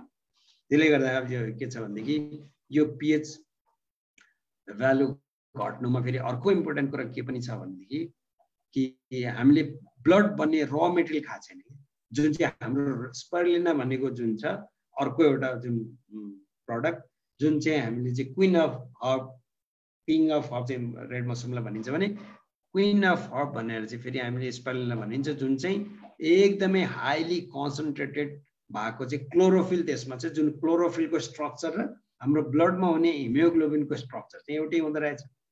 अब त्यसमा फरक भनेको के हो भनेदेखि क्लोरोफिलको जुन जुन न्युक्लियस छ त्यसमा चाहिँ फस्फरस हुँदो रहेछ, म्याग्नेसियम हुँदो रहेछ, र हाम्रो ब्लडमा हुने जुन ब्लड सेल छ त्यसमा चाहिँ आइरन हुँदो रहेछ। जब हामीले त्यो हेर्दा त सिमिलर छ भनेर स्ट्रक्चर सिमिलर छ, तर जब हामीले क्लोरोफिल खान्छौँ त्यो म्याग्नेसियमलाई आइरनले चाहिँ रिप्लेस गरिदिने रहेछ। जब न्युक्लियसमा आइरन आउँछ त्यो ब्लड पनि त्यसबाट इजिली ब्लड सेलमा कन्भर्ट हुने रहेछ क्या। त्यसो भएर त्यो मात्रै होइन, अर्को स्पाइरुलिनाको कुरा गर्ने भने त फेरि के त यो त संसारमै सबैभन्दा पावरफुल प्रडक्ट, संसारको चाहिँ माल न्युट्रिसन भनेको अहिले जुन सबैभन्दा ठुलो समस्या छ संसारमा, त्यो खान नपाउनेको मात्रै कुरा होइन। हामी अफ्रिकातिर मात्रै नहेरौँ, खान पाउने पैसा भएका मान्छेहरू जुन छन् ती मान्छेहरू पनि मोटा र यस्तो समतुल्य भएका छन् नि, ती पनि मालन्युट्रिटेड पिपल हुन्, तिनीहरूलाई पनि मालन्युट्रिसनै भएको हो भने मतलब खान पाउने खान नपाउने दुइटैको मालन्युट्रिसन हुँदो रहेछ भने त्यो चाहिँ मालन्युट्रिसनको लागि चाहिँ एकदमै लाभदायक र त्यसलाई चाहिँ मालन्युट्रिसनलाई चाहिँ इरेडिकेट गर्न सक्ने प्रडक्ट भनेकै कारणले गर्दाखेरि डाक्टर लिमले चाहिँ यति ठुलो चाहिँ जस्तो $1 1 चाइल्ड $1 भनेर जुन अहिले चलिराखेको छ यो प्रोग्राम, तपाईँ हामीले पनि पार्टिसिपेट गर्न पाइने र एमसामसँग चाहिँ त्यो एग्रिमेन्ट भएर डाक्टर लिमले चाहिँ डोनेट गरिराख्नु भएको छ, तपाईँ हामीले पनि गरेका छौँ। भनेको मतलब के रहेछ त भनेदेखि कि यो हाम्रो चाहिँ पीएच भ्यालुलाई मात्रै होइन कि हाम्रो शरीरमा चाहिने अन्य पनि न्युट्रिएन्ट्सहरूलाई चाहिँ म्यानेज गर्नको लागि चाहिँ स्पाइरुलिनाको फेरि त्यत्तिकै महत्त्वपूर्ण रोल रहेछ भन्ने कुरा। यी कुराहरूबाट यति भनिसकेपछि मान्छेलाई धेरै अलि बुझ्ने मान्छेलाई क्या हैन, बुझ्ने मान्छेलाई यति भन्दा सायद धेरै भनिराख्नुपर्छ जस्तो चाहिँ मलाई लाग्दैन। त्यसैले यो चाहिँ भयो के त हाम्रो पीएच भ्यालुलाई मेन्टेन गर्ने कुरा। अब 5औं नम्बरमा हामी जाँदैछौँ, 5औं नम्बरमा हामी जाँदैछौँ, चौथोमा पीएच कुरा। 5औं नम्बरमा हामी जाँदैछौँ हाम्रो न्युट्रिसन र फुड पिरामिडको बारेमा कुरा गर्नको लागि। अब हेर्नुहोस्, मलाई जहिले पनि एउटा कुरा याद आउँछ, तपाईँहरूले पनि हेर्नुभयो हुन्छ गुगल गरेर कि फुड पिरामिड भनेर यस्तो जुन पिरामिड हुन्छ हैन ट्रायंगल शेपको, सबैभन्दा तल कार्बोहाइड्रेट, त्यसपछि प्रोटिन, यस्तो यस्तो हुँदै हुँदै गएर हैन भाइटामिन मिनरल्सहरूको कुराहरू आउँछ। र त्यो टिपमा चाहिँ डाक्टर हाम्रो रञ्जनले जहिले पनि के भन्नुहुन्छ भने इन्डियामा धेरै जसो प्रब्लम हुनुको कारण, हेल्थको इस्यु हुनुको कारण एउटा मान्छेले नुन खानुपर्ने चाहिँ उसलाई चाहिँ रिकमेन्डेड चाहिँ 3 ग्राम हरेक दिनमा, इन्डियाको मान्छेले चाहिँ 12 ग्राम खान्छ भन्छन् क्या हैन।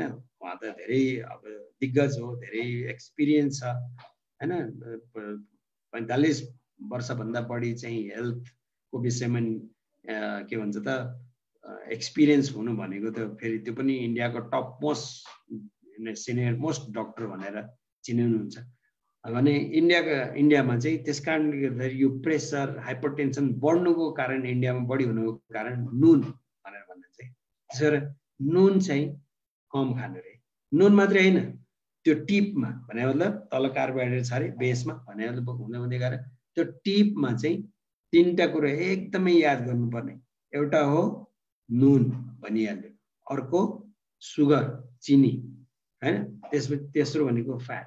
यो 3टा चिज चाहिँ सकेसम्म कम खानु रे।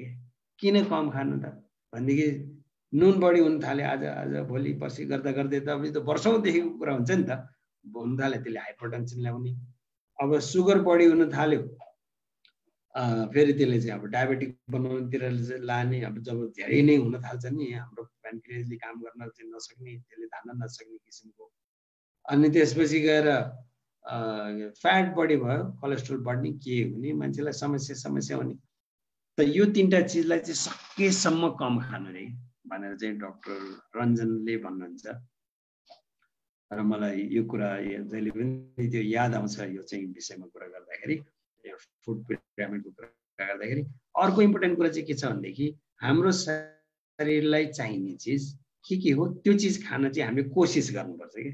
जस्तो अब हाम्रो शरीरलाई चाहिँ साइन्सले भने अनुसार न्युट्रिसनिस्टहरूले चाहिँ यो विषयमा पढेका हुन्छन् र उनीहरूले के भन्छन् भनेदेखि हाम्रो शरीरलाई दुई किसिमको चाहिँ न्युट्रियन्ट्सको जरुरत पर्छ। एउटा हो म्याक्रो जुन चाहिँ कमनली अभाइलेबल छ, अर्को हो न्युट्रियन्ट्स जुन चाहिँ माइक्रो, त्यो चाहिँ अलिक के छ त अनकमन छ, कमनली पाइँदैन। त म्याक्रोमा के पर्छ त पानी, कार्बोहाइड्रेट, प्रोटिन, फ्याटहरू पर्छ। जुन चाहिँ पानी मान्छेले पिउँछ, कार्बोहाइड्रेट त जे खाए पनि कार्बोहाइड्रेट नै पाइन्छ। प्रोटिन भनेपछि अब हामीले गेडागुडी, दुध अथवा माछा मासु खानेबाट यसबाट पाइन्छ। फ्याट पनि त्यस्तै हो, फेरि दुध, दही अथवा तेल हामीले अथवा मासुबाट यो कुराहरूबाट फ्याट, यो चाहिँ चाहिने भन्दा बढी पाइरहेको छ कि मान्छेले। पानी सायद चाहिए जति खाएको छैन, पिँदैन होला मान्छेले, जति डक्टरले रिकमेन्ड गरेर हुन्छ। अन्य कुराहरू चाहिँ जति हामीलाई चाहिन्छ त्योभन्दा बढी यति पाइरहेको छ। यो म्याक्रो न्युट्रियन्ट्सको कुरा। माइक्रो न्युट्रियन्ट्स भन्ने हुन्छ भाइटामिन्स, मिनरल, ट्रेस एलिमेन्ट, क्लोरोफिलहरू जुन हरियो के भन्छ पातहरूमा पाइन्छ यस्ता चिजहरू, अथवा भाइटामिन्स, मिनरल्सहरू चाहिँ धेरै जसो फ्रुट्स, भेजिटेबल, ग्रिन लिभ्स आई भन्यो नि, ती कुरा त्यस्तैहरूबाट चाहिँ पाइन्छ। त्यो कुरा हामी एकदमै कम खान्छौँ। मलाई एउटा म कहिले पनि बिर्सिँदैन यो कुरालाई के। अब हाम्रो साउथ इन्डियन साथीहरू हामीसँग धेरै चिनजान भयो, म विदेशमा बस्दाखेरि साउथ इन्डियन साथीहरूको खानामा चाहिँ त्यो करी पत्ता भन्ने हाल्दो रहेछ भन्ने कुरा, तरकारीमा क्या हाल्दो रहेछ भन्ने कुरा नि त्यहाँ गएर चाहिँ बढ्ता देखियो। र कतिपय साथीहरू जब खाना बस्छ नि त, त्यो त हेल्थको लागि राम्रो भनेर हो, त्यसबाट अन्य पनि केही न्युट्रियन्ट्सहरू छ होला त्यसमा। सँगै फेरि त्यो त क्लोरोफिल त हरियो पात त्यो हो, त्यसमा त क्लोरोफिल त छ। कतिपय साथीले खाना बस्दाखेरि त्यो साम्बार हुन्छ नि, साम्बार तरकारी भनौँ न हाम्रो नेपाली, त्यो तरकारीमा हालेको त्यो जुन छ नि के अरे करी पत्ता त झिक्दै फाल्दै गरेर बाँकी खाएको मैले देखेँ। भनेर जुन खानुपर्छ भनेर राखेको हो नि त, त्यो त साइन्टिफिकली चाहिन्छ भनेर ट्रेडिसनल तरिकामा पनि मान्छेले चाहिँ त्यो अप्लाई गरिराखेकै रहेछन् भन्ने कुरा त थाहा हुन्छ, तर मान्छेले नखाने क्या। त्यसो गरेर यो के छ त भनेदेखि न्युट्रियन्ट्सको कुरा गर्दै म्याक्रो माइक्रो दुवै मिलेको खाना खानु पर्यो। फुड पिरामिडको कुरा गर्ने भनेदेखि हामीले के त अघि भने जस्तो कार्बोहाइड्रेट, त्यसपछि प्रोटिन, यो हुँदै गएर हैन मिनरल्स, भाइटामिन्सहरू हुँदै गएर लास्टमा गएर टिपमा चाहिँ के त नुन, चिनी र चिल्लो चाहिँ एकदमै कम खाने। यो गरियो भनेदेखि हामी वास्तवमा हेल्दी लाइफस्टाइलतिर जान्छौँ। तर मेरो आफ्नो पर्सनल एक्सपिरियन्सको यदि मैले कुरा गर्ने हो भने हामी कहीँ पटक अब हामी धेरै विदेश पनि बसियो। म विदेशमा बस्दाखेरि पनि धेरै जसो म बाहिर त्यति खाना खान्थिनँ, तर मिटिङहरूको कारणले गर्दाखेरि बाहिर खान त पर्थ्यो। त बाहिर पनि मलाई अलि जे कुरा पनि के रेस्टुरेन्टतिर खायो भने नुन बढी लाग्ने, चिल्लो बढी लाग्ने त्यो देखिने के। त्यो कारणले गर्दाखेरि म त्यति मलाई बाहिर खान मन लाग्दैन। काठमाडौँ अथवा नेपालमा आएपछि पनि यहाँ पनि त्यस्तै छ हेर्नुहोस्। यहाँ पनि के त जहाँ खायो कुनै भोज भतेर हुन्छ के हुन्छ होइन, कति पैसा खर्च गरेर मान्छेले कहाँबाट चाहिँ त्यो क्याटरिङवालालाई बोलाएर के गरेर चाहिँ पैसा खर्च गरेर चाहिँ बनाएको छ खाना चाहिँ, मान्छे थुप्रै बोलाएको छ। त्यो बोलाउनको लागि कार्ड मात्रै कति खर्च गरेको छ होला। तर जब खान लाग्यो पहिल्यै नुन चस्सै मुखमा जिब्रोमा भिज्छ क्या, भने मतलब नुन बढी हुन्छ क्या। चिल्लो पनि त्यस्तै बढी हुन्छ हेर्नुहोस्।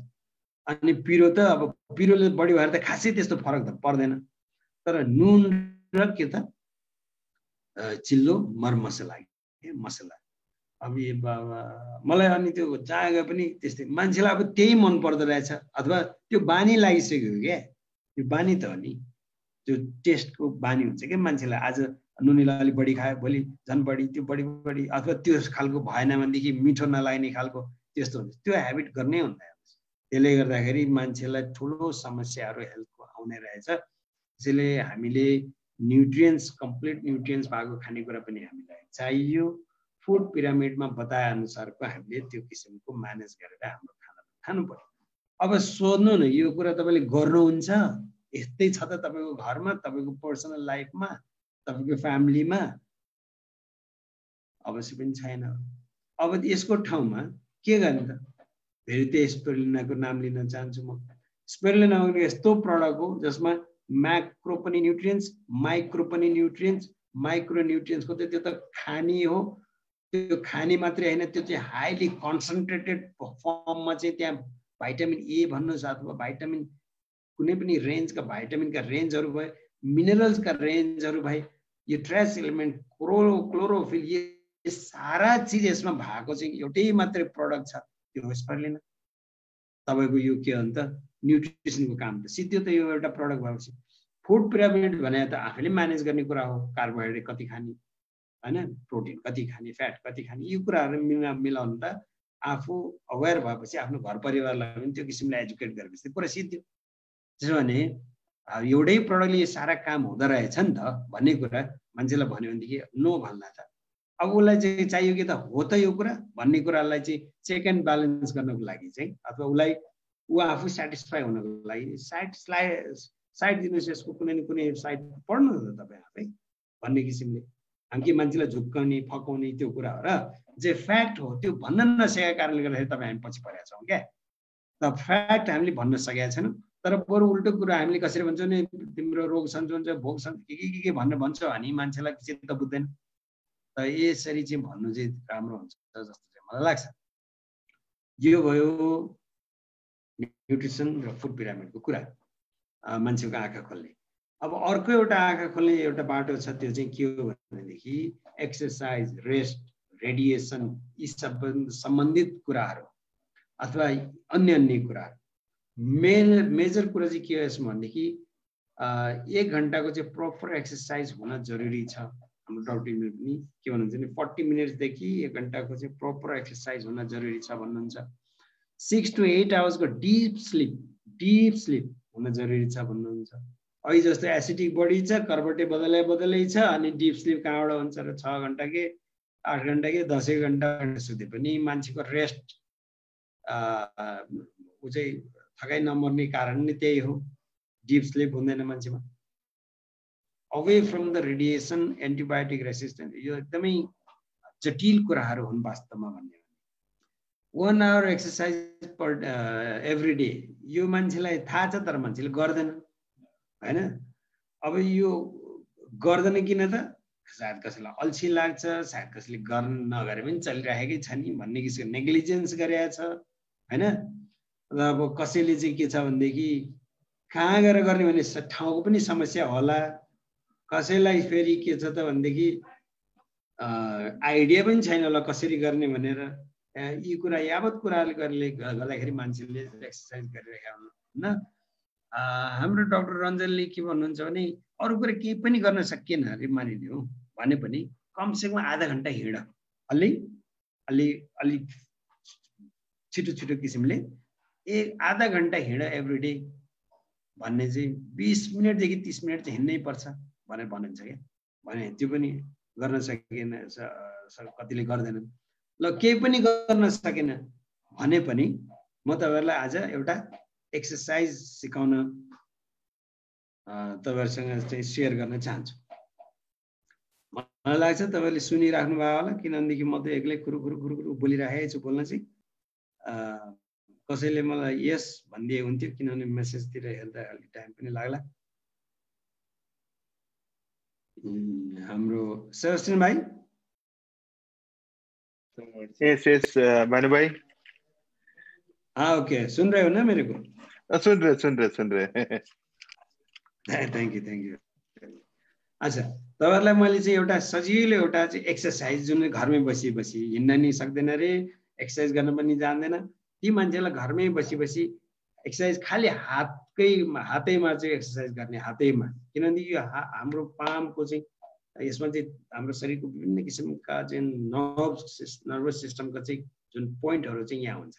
त्यसकारण एउटा चाहिँ के गर्नुपर्छ अरे हामीले यसलाई भने यसलाई हामीले तरिका जान्यो भनेदेखि कतिपय एउटा चाइनिज जुन टेक्नोलोजी छ जुन चाहिँ हत्केला र पैतालामा मात्रै त्यसको पोइन्टहरूलाई उनीहरूले चिन्यो भने चाहिँ त्यसलाई प्रेस गरेर हाम्रो शरीरको समस्याहरू पनि समाधान गर्ने पनि त्यो समस्या हुन्छ के अरे त्यो चाहिँ प्रविधि हुन्छ भने अब हामीले त्यो चाहिँ पोइन्ट त नजान होला तर हामीले त सिम्पली के चाहिँ गर्न सक्छौँ भनेदेखि त्यसरी यसै हातलाई लिनुहोस् तपाईँले पहिला यो हातले हान्नुहोस् कमसेकम तपाईँले 20-30 पटक कति अलिक मजाले हान्नुहोस् क्या यसलाई तपाईँले दुखाइलाई चाहिँ एब्जर्ब गर्ने बेलासम्म यसो गरी यता पनि हान्नु ओके यो एउटा तरिका भयो अनि त्यसपछि गएर तपाईँ हाम्रो चाहिँ हुन्छ यो ताली बजाउने हामीले यसो गरे भने कसैले यसै नि ताली बजाएर देखिएको छ कतिको त्यस्तो ताली बजाएर काम छैन ताली के छ यो सबै पोइन्ट औँलाहरूको यो पोइन्टहरू जोडिने किसिमले ताली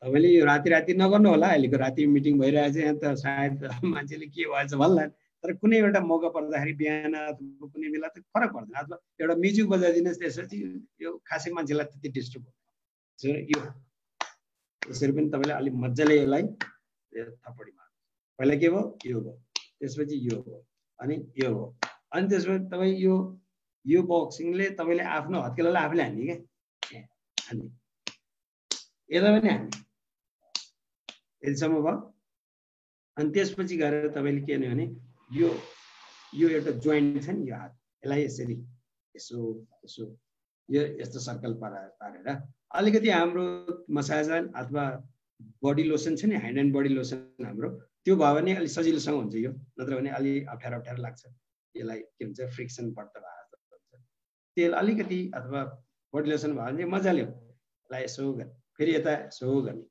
अर्को स्टेप फेरि तपाईँको के भने यो छ नि यसलाई तपाईँ ठोक्नुहोस् यहाँ चाहिँ अलिक दुख्छ है यो गर्दा चाहिँ अलिक दुख्छ तर तपाईँले कतिसम्म सहन सक्नुहुन्छ त्यस्तो किसिमले तपाईँले यसरी हिर्काएर अर्को भने फेरि यो यसरी यति यसरी यसरी मजाले क्या तपाईँले सहन सक्ने जति सक्नुहुन्छ त्यो किसिमले तपाईँले हान्नु अर्को एउटा यो छ नि यो र योलाई प्रेस गर्ने यसलाई यसरी रब गर्ने यति मात्रै गरियो भनेदेखि हाम्रो चाहिँ फुल बडीको एक्सर्साइज भइरहेको हुन्छ क्या वास्तवमा अब त्यति पनि गर्न सकेन अथवा त्यति पनि गर्न सकेन भने कफी पिउनुहोस् डाक्टर लिमले के भन्नुहुन्छ भने हाम्रो कफी रेगुलर पिउने मान्छेले चाहिँ त्यो रेगुलर 1 आवर एक्सर्साइज गर्ने बराबरको अथवा त्योभन्दा बढ्ता बेनिफिट चाहिँ पाउँछ भनेर चाहिँ डाक्टर लिमले चाहिँ भन्नुहुन्छ भने कफी पिउने सिम्पली यो त जसले पनि गर्न सके नभए पनि यो कफी पिउने अहिले मैले भने जस्तो यति गर्नलाई चाहिँ 2 मिनटको काम कफी पिउँदा हुने काम हामीले केही काम गरिरहेको त्यही बेला हुने काम भने यस्तो त हामीले गर्न सकिहालिन्छ नि यति मात्रै गर्नु ठुलो कुरो छैन 6 to 8 आवर्स चाहिँ राम्रोसँग सुत्ने कोसिस गर्ने अब यो अवे फ्रम द रेडिएसन भन्ने कुरा चाहिँ फेरि कस्तो हो भनेदेखि प्र्याक्टिकली पोसिबल सायद मान्छेलाई छैन होला मोबाइल सेट मान्छेहरूको हरेकको हातमा छ कसैको एउटा होइन दुईटा छ त्यो चाहिँ अब आवश्यकताको पनि कुरा होला तर कतिपय मान्छेले चाहिँ यो मोबाइललाई यहाँ अगाडिको पकेटमा यसरी राखेर हिँड्छ नि मैले त्यो देखेँ भने मलाई सक लाग्यो भित्र के छ त हार्ट अमूल्य चिज भित्र छ यो यसको मूल्य कति होला यो यसको मूल्यमा यो पाइन्छ त पाइँदैन तर यसको रेडिएसन कति हुन्छ भन्ने कुरा त हामीले अहिले भर्खर टेस्ट गर्दा पनि थाहा हुन्छ भने यो मात्रै होइन बच्चाहरूलाई आजकल के हुन्छ भने हाम्रो चाहिँ हामी बच्चा हुँदाखेरि अथवा हामीले पनि बच्चा सानसाना हुँदाखेरि टालाटुली बटुली कति राम्री पुतली भनेर चाहिँ टालाटुलीको पुतली बनाएको हात बनाएको खुट्टा बनाएको टाउको बनाएर त्यस्तो खेल्ने गर्थे आजकलको बच्चालाई त्यसले हुँदैन हेर्नुहोस् आजकलको बच्चालाई ट्याब्लेट चाहिन्छ आजकलको बच्चालाई मोबाइल चाहिन्छ नत्र भने रिसाउँछ भात खाँदैन अथवा होइन त्यस्तो किसिमको चाहिँ हुन्छ तर यो गजेट्सहरू भयो होइन ल्यापटप भयो जुन ट्याब्लेट भयो मोबाइल भयो यी सारा कुराहरू मात्रै होइन हाम्रो चाहिँ किचनमा युज हुने थुप्रै किसिमका इक्विपमेन्टहरू माइक्रोवेभ ओभन रेफ्रिजरेटर यी सारा कुराहरूबाट आउने रेडिएसन रेडियो टेलिभिजन योबाट आउने जुन रेडिएसन छ यो उसको पनि दुष्प्रभाव चाहिँ प्रशस्त मात्रामा छ यसको विषयमा तपाईँले जान्नु पर्यो भनेदेखि चाहिँ स्पिरुलिनाको जुन हरियो बुक त्यहाँ पाइन्छ हरेक ल्याङ्ग्वेजमा होइन भने मतलब हिन्दी ल्याङ्ग्वेज अथवा नेपाली बङ्गलामा पनि छ के अरे त्यसको चाहिँ यो तपाईहरुले के भन्छ त यो के अरे रसियन एउटा कन्ट्री जुन छ त्यसमा भएको चाहिँ जुन तपाईहरुले पढ्नु भयो भनेदेखि रेडिएसनको प्रभाव र रेडिएसनको दुष्प्रभाव त्यो चाहिँ कहिले त जमानामा कहिले चाहिँ वार भएको थियो त्यो बेला वार भएको चाहिँ रेडिएसनको प्रभाव चाहिँ अहिले दुष्प्रभाव चाहिँ अहिले प्लान्टदेखि लिएर गएर मान्छेको सानसानो बच्चामा परेछ र ती बच्चाहरूलाई चाहिँ स्पेरुलिना खुवाएर मान्छेलाई चाहिँ स्पेरुलिना खुवाएर धेरै मान्छे चाहिँ रिकभर भएको छन् भन्ने कुरा चाहिँ त्यसमा रिसर्चमा लेखिएको छ त्यो भनेपछि त्यो चाहिँ काम सकेसम्म यसलाई तपाईहरुलाई मेरो सजेसन के हो भने यहाँ नराख्ने सुत्दाखेरि आफ्नो नजिक टाउको कसैको हेरी यहीँ राखेर निदाउने त्यस्तो बानी हुन्छ त्यो नगर्नु होला सकेसम्म यसलाई टाढा राख्ने के युज गर्ने बेला गर्नु पर्यो अथवा बडीमा राख्दाखेरि पनि बडीको अलि लोअर पार्टतिर राख्ने के यस्तो यो चेस्टतिरको वरिपरि नराख्ने यसलाई भने यसबाट हामी त्यसरी चाहिँ जोगिन सकिन्छ र अर्को वे आउट भनेको त स्पेरुलिना खाने त्यसबाट चाहिँ रेडिएसनको चाहिँ जुन छ प्रभाव त्यसलाई पनि कम गर्छ गर्ने पावर चाहिँ त्यसमा छ एन्टिबायोटिक रेसिस्टेन्स भने चाहिँ के भनेदेखि मान्छेले के हुन्छ भने एन्टिबायोटिक खान्छ अलिकति 2-4 दिन खाए डाक्टरले त्यो कोर्स दिया हुन्छ नि यति बेला यति समयसम्म खानु भनेर तर त्यो कोर्स पुरै नहुँदै उसलाई एन्टिबायोटिकले त काम त के हो त उसको त तुरुन्तै काम गर्ने काम हो 1-2 दिनमै उसको चाहिँ राम्रो भएको जस्तो लाग्छ ल मलाई ठिक भयो भने छोडिदिन्छ त्यो भइसकेपछि के हुन्छ भने त्यो ब्याक्टेरिया मरिसकेको छैन शिथिल मात्रै भएको छ त त्यही बेला मैले छोडिदियो त्यो फेरि जागेर आउँछ र फेरि समस्या ठुलो आउँछ भने यो चाहिँ एकदमै यो संसारकै ठुलो समस्या बनिसकेको छ भने यो पछि गएर एन्टिबायोटिक बनाउने मान्छेले नै के भनेको छ भनेदेखि एन्टिबायोटिक त हामीले बनाए अलि समयको चाहिँ माग अनुसार यसलाई चाहिँ जरुरत भएको कारणले गर्दाखेरि तर यस्तो समय आउने छ एन्टिबायोटिकले काम गर्दैन भने जसले बनायो उसैले भनेको छ त्यो बेला आउनै लागिरहेको छ किनभनेदेखि रेसिस्टेन्स अहिले भइसकेको छ भने त्यस्तै गरेर अर्को के भने पेस्टिसाइड इन द सीड भनेको जुन चाहिँ monsanto.com मा गएर तपाईहरुले हेर्नु होला आजकलको जमाना के छ भनेदेखि कृषकहरुले के भन्छ भनेदेखि plants and seeds are no more with us भनेर चाहिँ के भन्छ त फार्मर्सहरुले चाहिँ भनेको छ भने मतलब उनीहरुको हातमा छैन कसको हातमा छ त उ यस्तो मोन्सान्तो भन्ने कम्पनीहरु यिनीहरुले चाहिँ के गरेछ भनेदेखि त्यो सीडमा नै पेस्टिसाइड अलरेडी हाल्दिएको छ के त्यसो भएर हामीले चाहिँ त्यसलाई अर्ग्यानिक खेती गर्छु भने त्यो हुनेवाला छैन किनभने अलरेडी त्यो सीडमा नै त्यसको पेस्टिसाइड इन्जेक्ट गरिसकेको छ परिसकेको छ भने यी सारा कुराहरु अन्य कुराहरु पनि यसमा समस्याहरु धेरै छन् हेर्नुस् यसले गर्दाखेरि यो सबै समस्याहरुसँग जुझ्ने तपाईसँग केही बाटाहरु तरिका छ त भनेर सोध्नुस् यो सबैको समाधान भनेको एन्टिबायोटिक रेसिस्टेन्स भनेको छ नि सकेसम्म एन्टिबायोटिक खान नपर्ने ठाउँमा हामी पुग्ने किन एन्टिबायोटिक खाने यदि हाम्रो चाहिँ शरीरले चाहिँ त्यो किसिमले चाहिँ बियर गर्न सक्छ र त्यो किसिमको पावर नेचुरल हिलिङ पावर हाम्रोमा छ भनेदेखि जुन चाहिँ पावर हाम्रा प्रोडक्टहरुले चाहिँ हाम्रा कोर प्रोडक्टहरु चाहिँ ल्याइदिन्छ लङ रनमा भने त्यो खाने व्यवस्थामा परिएन भने अब यो मान्छेले अवश्य पनि यसलाई रियलाइज गर्छ जस्तो लाग्छ मलाई र हाम्रो प्रोडक्ट चाहिँ प्रति आकर्षित हुन सक्छ अब यी भए 5 वटा प्रोडक्ट सम्बन्धी कुरा अब बिजनेस सम्बन्धी कुराहरु पनि त्यस्तै आई ओपनिङ गर्ने 5 वटा पोइन्टहरु छन् त्यसको विषयमा नि हल्का कुरा गरिहालौं सर्टकटमा सबैभन्दा पहिलो चाहिँ के छ प्रोफेसनको कुरा छ 40-50 वर्ष अगाडि चाहिँ कस्तो थियो भने एग्रिकल्चर गरेर बस्ने मान्छेको चाहिँ प्रोफेसन राम्रो मानिन्थ्यो र त्यस्तै गरेर सर्भिस गर्ने मान्छे जब गर्ने मान्छेलाई चाहिँ ठिकै मानिन्थ्यो मध्यम मानिन्थ्यो हैन एग्रिकल्चर गर्ने उत्तम त्यसपछि गएर सर्भिस गर्ने मान्छेलाई मध्यम र बिजनेस गर्ने मान्छेलाई गुड अथवा चुत्तो किसिमले चाहिँ हेरिन्थ्यो के पहिलाको जमानामा किनभनेदेखि बिजनेस भनेको गर्ने मान्छे त्यति स्ट्यान्डर्ड मान्छे होइन भन्ने खालको अथवा कास्टको हिसाबले पनि त्यो किसिमले हेरिन्थ्यो के हाम्रो नेपाल अथवा इन्डिया यस्तो ठाउँहरु अहिले आएर यो 40-50 वर्ष पछाडि अहिले आएर चाहिँ फेरि यो ठ्याक्कै उल्टो भएको छ उल्टो कसरी भएको छ त बिजनेस गर्छ जसले उसको चाहिँ त्यो प्रोफेसन चाहिँ एकदमै राम्रो मानिएको छ उत्तम मानिएको छ सर्भिस त्यो अहिले पनि मध्यममै छ।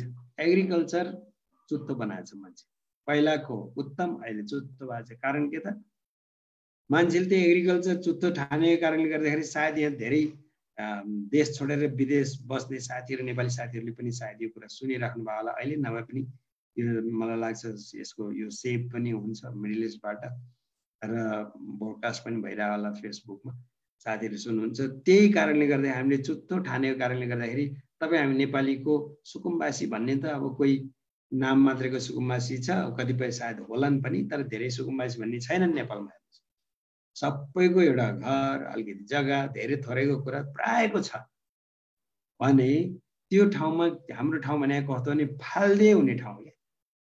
हामी यदि अरबमा छौँ भनेदेखि त्यहाँ चाहिँ केही जात नहुने त्यस्तो चाहिँ के बालुवा पनि पड्किने ठाउँमा त्यहाँ खेती गरेको छ भने हाम्रो त फाल्दे हुने ठाउँ छ भने यस्तो ठाउँलाई चाहिँ छोडेर हामी विदेशमा गएको छौँ। त्यसलाई किन त जग्गा नभएर पनि होइन, किन नभएर त त्यसलाई चुत्तो ठानेको कारणले गर्दाखेरि। र बिजनेस गर्ने मान्छे जुन चाहिँ जसका हामी काम गरेका छौँ, जसलाई हामी अर्बाब भन्छ अथवा जो चाहिँ कुनै फ्याक्ट्रीको मालिक छ, त्यसलाई त्यो चाहिँ के त बिजनेसम्यान हो होइन। त्यो बिजनेसम्यानको लाइफस्टाइल हेर्नुहोस्, उसको फरक छ, हाम्रो लाइफस्टाइल त्यस्तो छैन। हामी उनलाई रेस्पेक्ट गर्छौँ बढ्ता होइन। भनेको मतलब के त, बिजनेस चाहिँ उत्तम अहिले चाहिँ उत्तम भएको छ, सर्भिस अहिले पनि मध्यम हो, एग्रिकल्चर चाहिँ अहिले चुत्तो भएको छ भनेदेखि बिजनेस गर्नुपर्ने रहेछ नि त अहिलेको जमानामा त भन्ने कुरामा चाहिँ तपाईँ एग्री हुनुहुन्छ भने पहिला एग्री गराउनुहोस् उनलाई क्या। भन्छ भने कतिपय मान्छे जब माइन्डसेट हुन्छ क्या। हेर्नुहोस्, जब माइन्डसेट भएको मान्छे के भन्छ, जब जब जब जब भनेर बस्छ, बिजनेसतिर उसले सोच्दैन, उसले सारा कुरा त्यही जबभित्रै देखेको हुन्छ कि त अहिले म यस्तोमा छु, अहिले चाहिँ म सुपरभाइजर छु, म चाहिँ एरिया म्यानेजर हुन्छु अथवा म्यानेजर हुन्छु अथवा के हुन्छु भन्ने मात्रै उसले सोचिरहेको हुन्छ। नभए यो कम्पनी छोडेर अर्को कम्पनी राम्रो बेटर जब हेर्दै जान्छु भन्ने मात्रै उसको जबमै मात्रै ओरिएन्टेड हुन्छ क्या। जब माइन्डसेट भएको मान्छे, मेरो स्यालेरी यसरी बढ्छ यसरी बढ्छ यस्तो। तर बिजनेस भनेको कस्तो भनेदेखि लिमिटेसन हुन्न। जबमा त लिमिटेसन हुन्छ नि त, बिजनेसमा लिमिटेसन हुन्छ। बिजनेसमा तपाईँ अनलिमिटेड प्रोग्रेस गर्न सक्नुहुन्छ भने त्यो सायद जबमा हुन सक्दैन।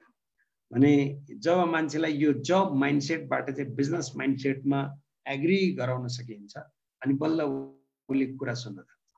अर्को एउटा पोइन्ट चाहिँ एकदमै छ, यो धेरैलाई मन पराउनु भएको छ यो स्लाइडलाई पहिला पनि। यो चाहिँ कस्तो भनेदेखि मनी फ्लक्चुएसन भर्सेस कमोडिटिज। हाम्रो जुन डे टु डे लाइफमा चाहिने चिजहरू जुन छ त्योसँग चाहिँ पैसा कसरी फ्लक्चुएसन भयो त यो संसारमा अहिलेसम्म भन्ने खालको एउटा एभरेजको एउटा चाहिँ फिगर हो। यो 1920 मा 1 रुपियाँ भए चल्थ्यो र एउटा फ्यामिली चलाउनको लागि। त्यसको ट्याक्कै 20 वर्ष पछाडि 1940 मा आएर चाहिँ 10 रुपियाँ चाहिन थाल्यो। 1960 मा 20 वर्ष पछाडि फेरि त्यसलाई 100 रुपियाँ चाहिन थाल्यो। 80 मा 1000 रुपियाँ चाहिन थाल्यो। 2000 त तपाईहरु जसले सुन्नु भएको छ तपाईहरु आफैलाई चाहिँ यसको एक्सपिरियन्स होला। 10,000 चाहिँ चाहिन्थ्यो रे एउटा फ्यामिली चलाउनको लागि नर्मली। भने 2020 जुन चाहिँ अहिले चलिरहेको छ यसमा चाहिँ 1 लाख रुपियाँ चाहिन्छ भनेर चाहिँ भनिन्छ। वास्तवमा यो 1 लाख पनि कम भइसक्यो क्या। अलिकति राम्रो लाइफस्टाइल चलाउँछु भन्ने हो भने चाहिँ 1 लाखले पनि नपुग्ने भइसकिसक्यो। र यदि यो जुन किसिमले चाहिँ यो बढिरहेको छ, हुन त यहाँ शून्य थपेको छ देखिन्छ, तर यता 20-20 वर्षको अन्तर पनि त छ नि त। भने यो 20-20 वर्षमा चाहिँ यो प्रकारले यो कमोडिटिजको प्राइस र हाम्रो चाहिँ परिवारलाई चलाउने किसिमको अमाउन्ट अफ मनी चाहिँ त्यो हिसाबले चाहिँदो रहेछ भन्ने कुरा हामी यदि 2020 सम्म एग्री हुन्छौँ भने 2040 पनि त हाम्रो नजिकै छ नि त। अब 20 साल पछि त फेरि 40 पनि आउँछ। त्यति बेला चाहिँ 10 लाख चाहिने रहेछ। अहिले सुन्दाखेरि त होइन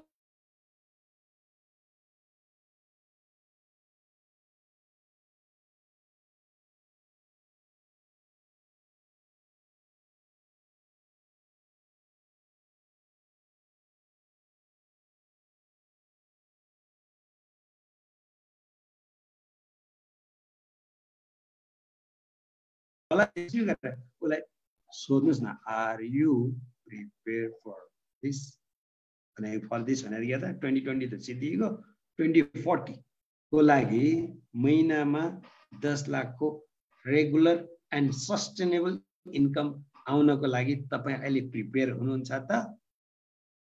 अहिले प्रिपेयर भएन भने त्यो बेला चाहियो भनेर त पाइँदैन क्यारे भनेर एउटै मात्रै क्वेसन सोध्यो भने मान्छेलाई सायद अब उसले सोच्न थाल्छ क्या।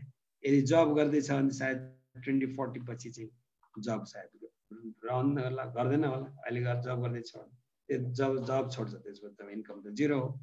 त्यसै गरेर रोबर्ट कियोसाकीको जुन cash flow in the world भन्ने कुरा जुन यो छ मलाई एकदमै मनपर्ने, संसारले मन पराएको छ यो कुरा। अब उनले चाहिँ के छ भनेदेखि 3-4 किसिमका जुन क्वाड्रेन्टमा चाहिँ यो संसारभरिका मान्छे छन्। एउटा इम्प्लोइ हो हैन, एउटा त्यसपछि सेल्फ इम्प्लोइ हो, अर्को चाहिँ बिजनेस बिग बिजनेस हो, अर्को चाहिँ इन्भेस्टर हो। अब हामीलाई सायद धेरै पैसा भएको भए त इन्भेस्ट गरेर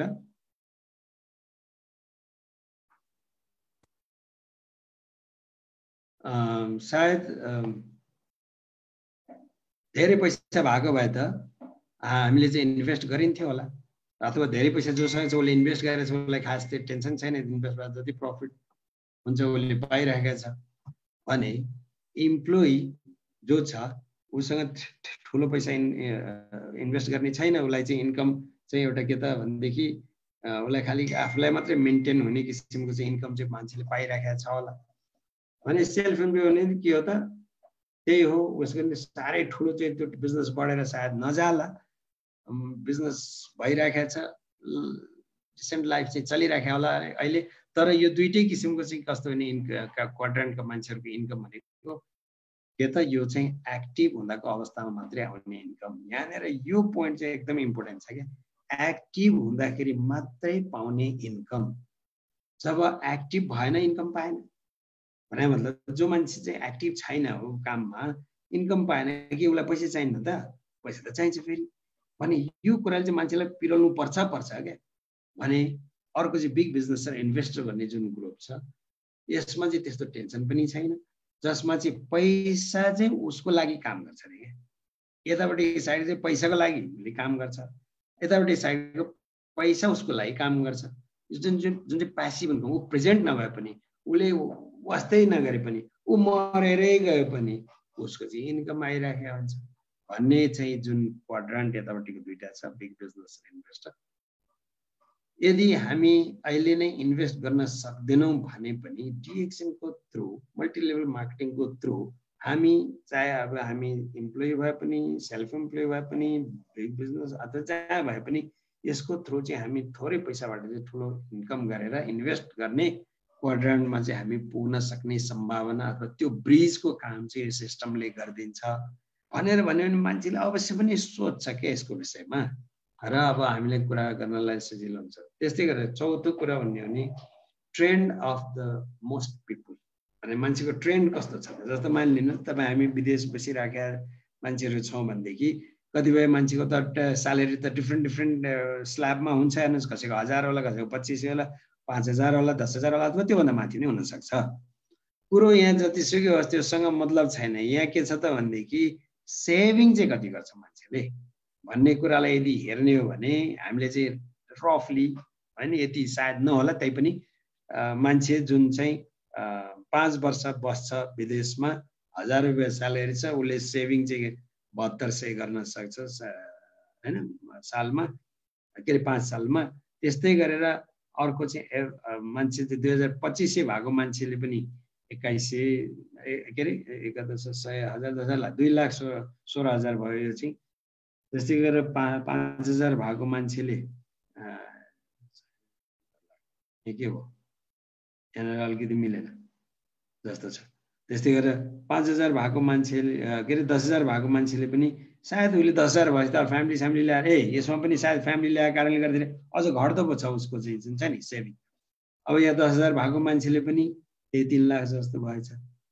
यहाँनिर चाहिँ कुरो के आयो भने सेभिङको कुरा। सेभिङ जतिसुकै होस्, सानो होस् चाहे ठुलो होस्, मान्छेको ट्रेन्ड चाहिँ के छ त?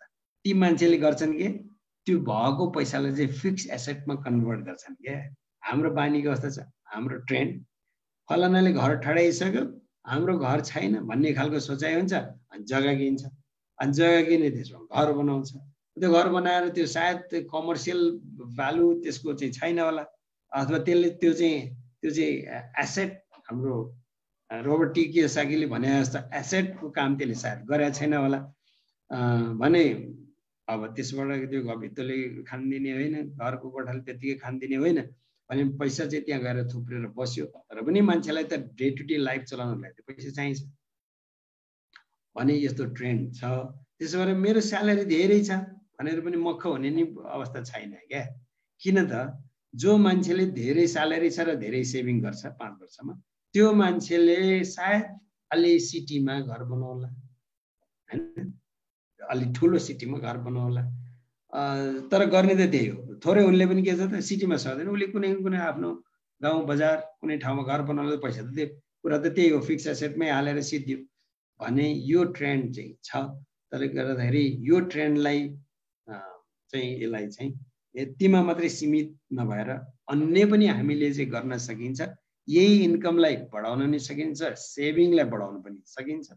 र त्यो हामीले इन्भेस्ट गर्ने त हो, तर हाम्रो चाहिँ यो प्रडक्टमा अथवा हेल्थमा यो बिजनेसमा हामी अलिकति पनि इन्भेस्ट गर्दै जाने हो भनेदेखि चाहिँ पछि गएर हाम्रो चाहिँ ठुलो, चाहे त्यो 1000 वाला होस् चाहे 5000 वाला होस्, 5000 वाला पनि मक्क पर्ने बेला छैन, स्थिति छैन भन्न खोजेँ मैले। कारण के भने जति धेरै स्यालेरीको मान्छे हुन्छ उति धेरै उसको जबको रिस्क हुन्छ भने त्यो अर्को कुरा चाहिँ के भने उसलाई पनि त पछि आएर रेगुलर इन्कम चाहियो नि भने हाम्रो बिजनेसमा इन्भल्भ भएर यदि थोरै भने पनि इन्कम 1000 होस् 2000 होस् डलर इन्कम चाहिँ गर्न सक्ने ठाउँमा पुग्यो भने त जिन्दगी त फेरि सजिलोसँग चल्न सक्छ भन्ने खालको।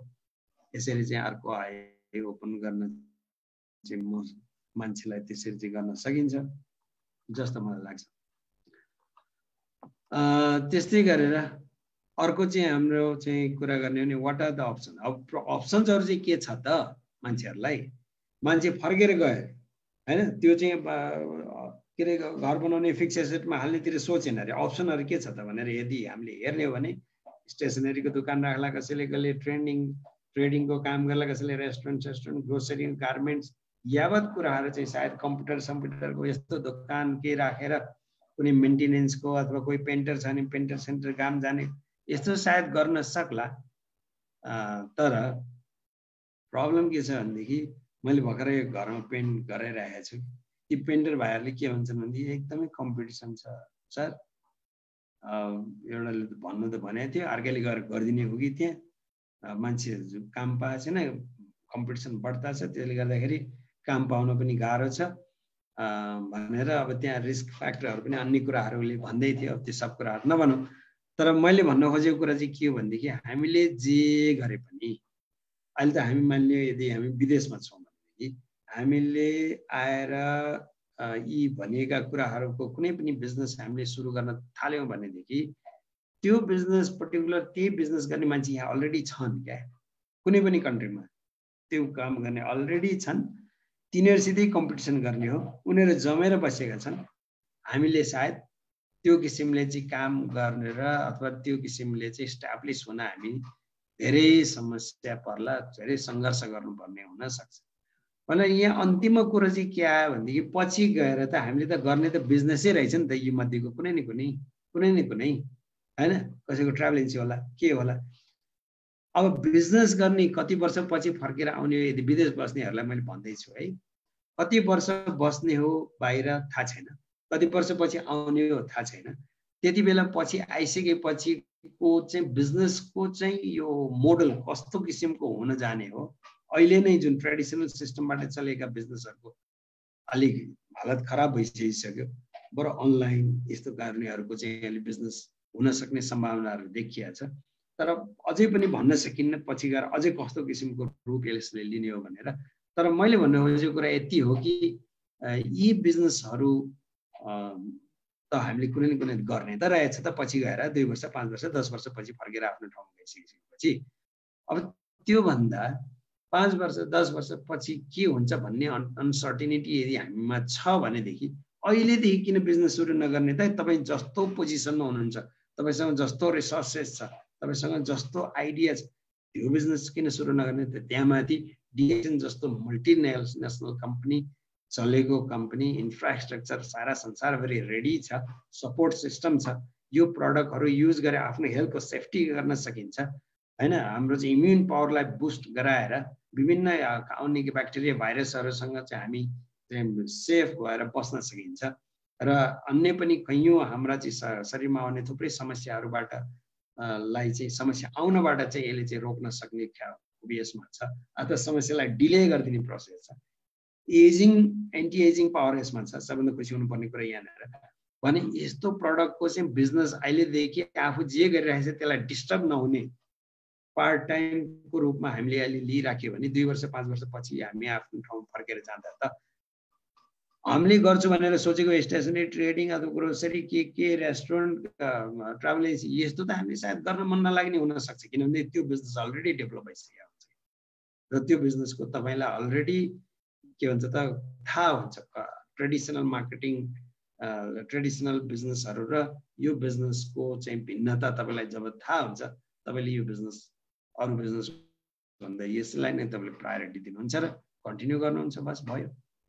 त यो भन्दा तपाईसँग कुनै इनोभेटिभ आइडिया छ त भनेर सोध्नु न एकचोटि। अनि उहाँले के भन्नु हुँदो रहेछ? अवश्य पनि मलाई लाग्छ यति कुरा भनिसकिसकेपछि उहाँहरूको चाहिँ अलरेडी के भन्छ त भनेदेखि दिमाग अथवा आँखा खोलिसकिया हुन सक्छ।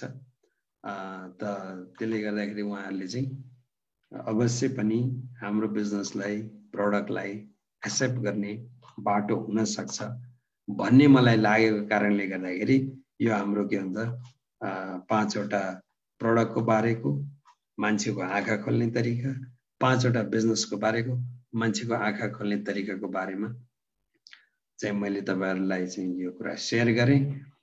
मलाई लाग्छ तपाईहरुलाई अवश्य हेल्पफुल हुन सक्छ तपाईहरुको आफ्नो बिजनेसलाई अगाडि बढाउनमा। भन्दै मैले तपाईहरुबाट अहिलेको लागि बिदा हुन चाहन्छु र फेरि यस्तै मौकामा फेरि हामी अब आज नै भनिहालौँ तपाईहरुलाई 25 सेप्टेम्बरमा चाहिँ हाम्रो वर्कसप हुन गइरहेको छ अथवा हाम्रो चाहिँ डिजिटल क्याम्प हुन गइरहेको छ। त्यसमा अवश्य पनि हामी भेट भइहालिन्छ। तबसम्मको लागि तपाईहरुसँग एक दुईवटा क्वेशन छ भने लिने र तबसम्मको लागि म तपाईहरु सबैबाट चाहिँ बिदा लिन चाहन्छु। Thank you very much. Good morning, नमस्ते सबैजनालाई। Thank you so much Bhanu bhai for a wonderful presentation. मैंने पूरा सुन रहा था, नेपाली बिल्कुल मालूम नहीं है, फिर भी कुछ मालूम हो गया क्या क्या बात कर रहे हैं। बहुत वंडरफुल प्रेजेंटेशन। और अभी आपने इधर मेंशन किया हमारा नेपाली वर्कशॉप हो रहा है, वो अभी जो पूरा लोग अटेंड कर रहे हैं, अब पूरा लोग उसके लिए भी आना चाहिए, आपका टीम भी वो मीटिंग के लिए आना चाहिए। हम अभी once again thank you so much for coming from Nepal. Every month you are coming with us through the webinar, so thank you so much Bhanu bhai. Thank you so much for all the attendees. See you again. Thank you Sachin bhai. Thank you for everyone, for every participant. Thank you. Good morning.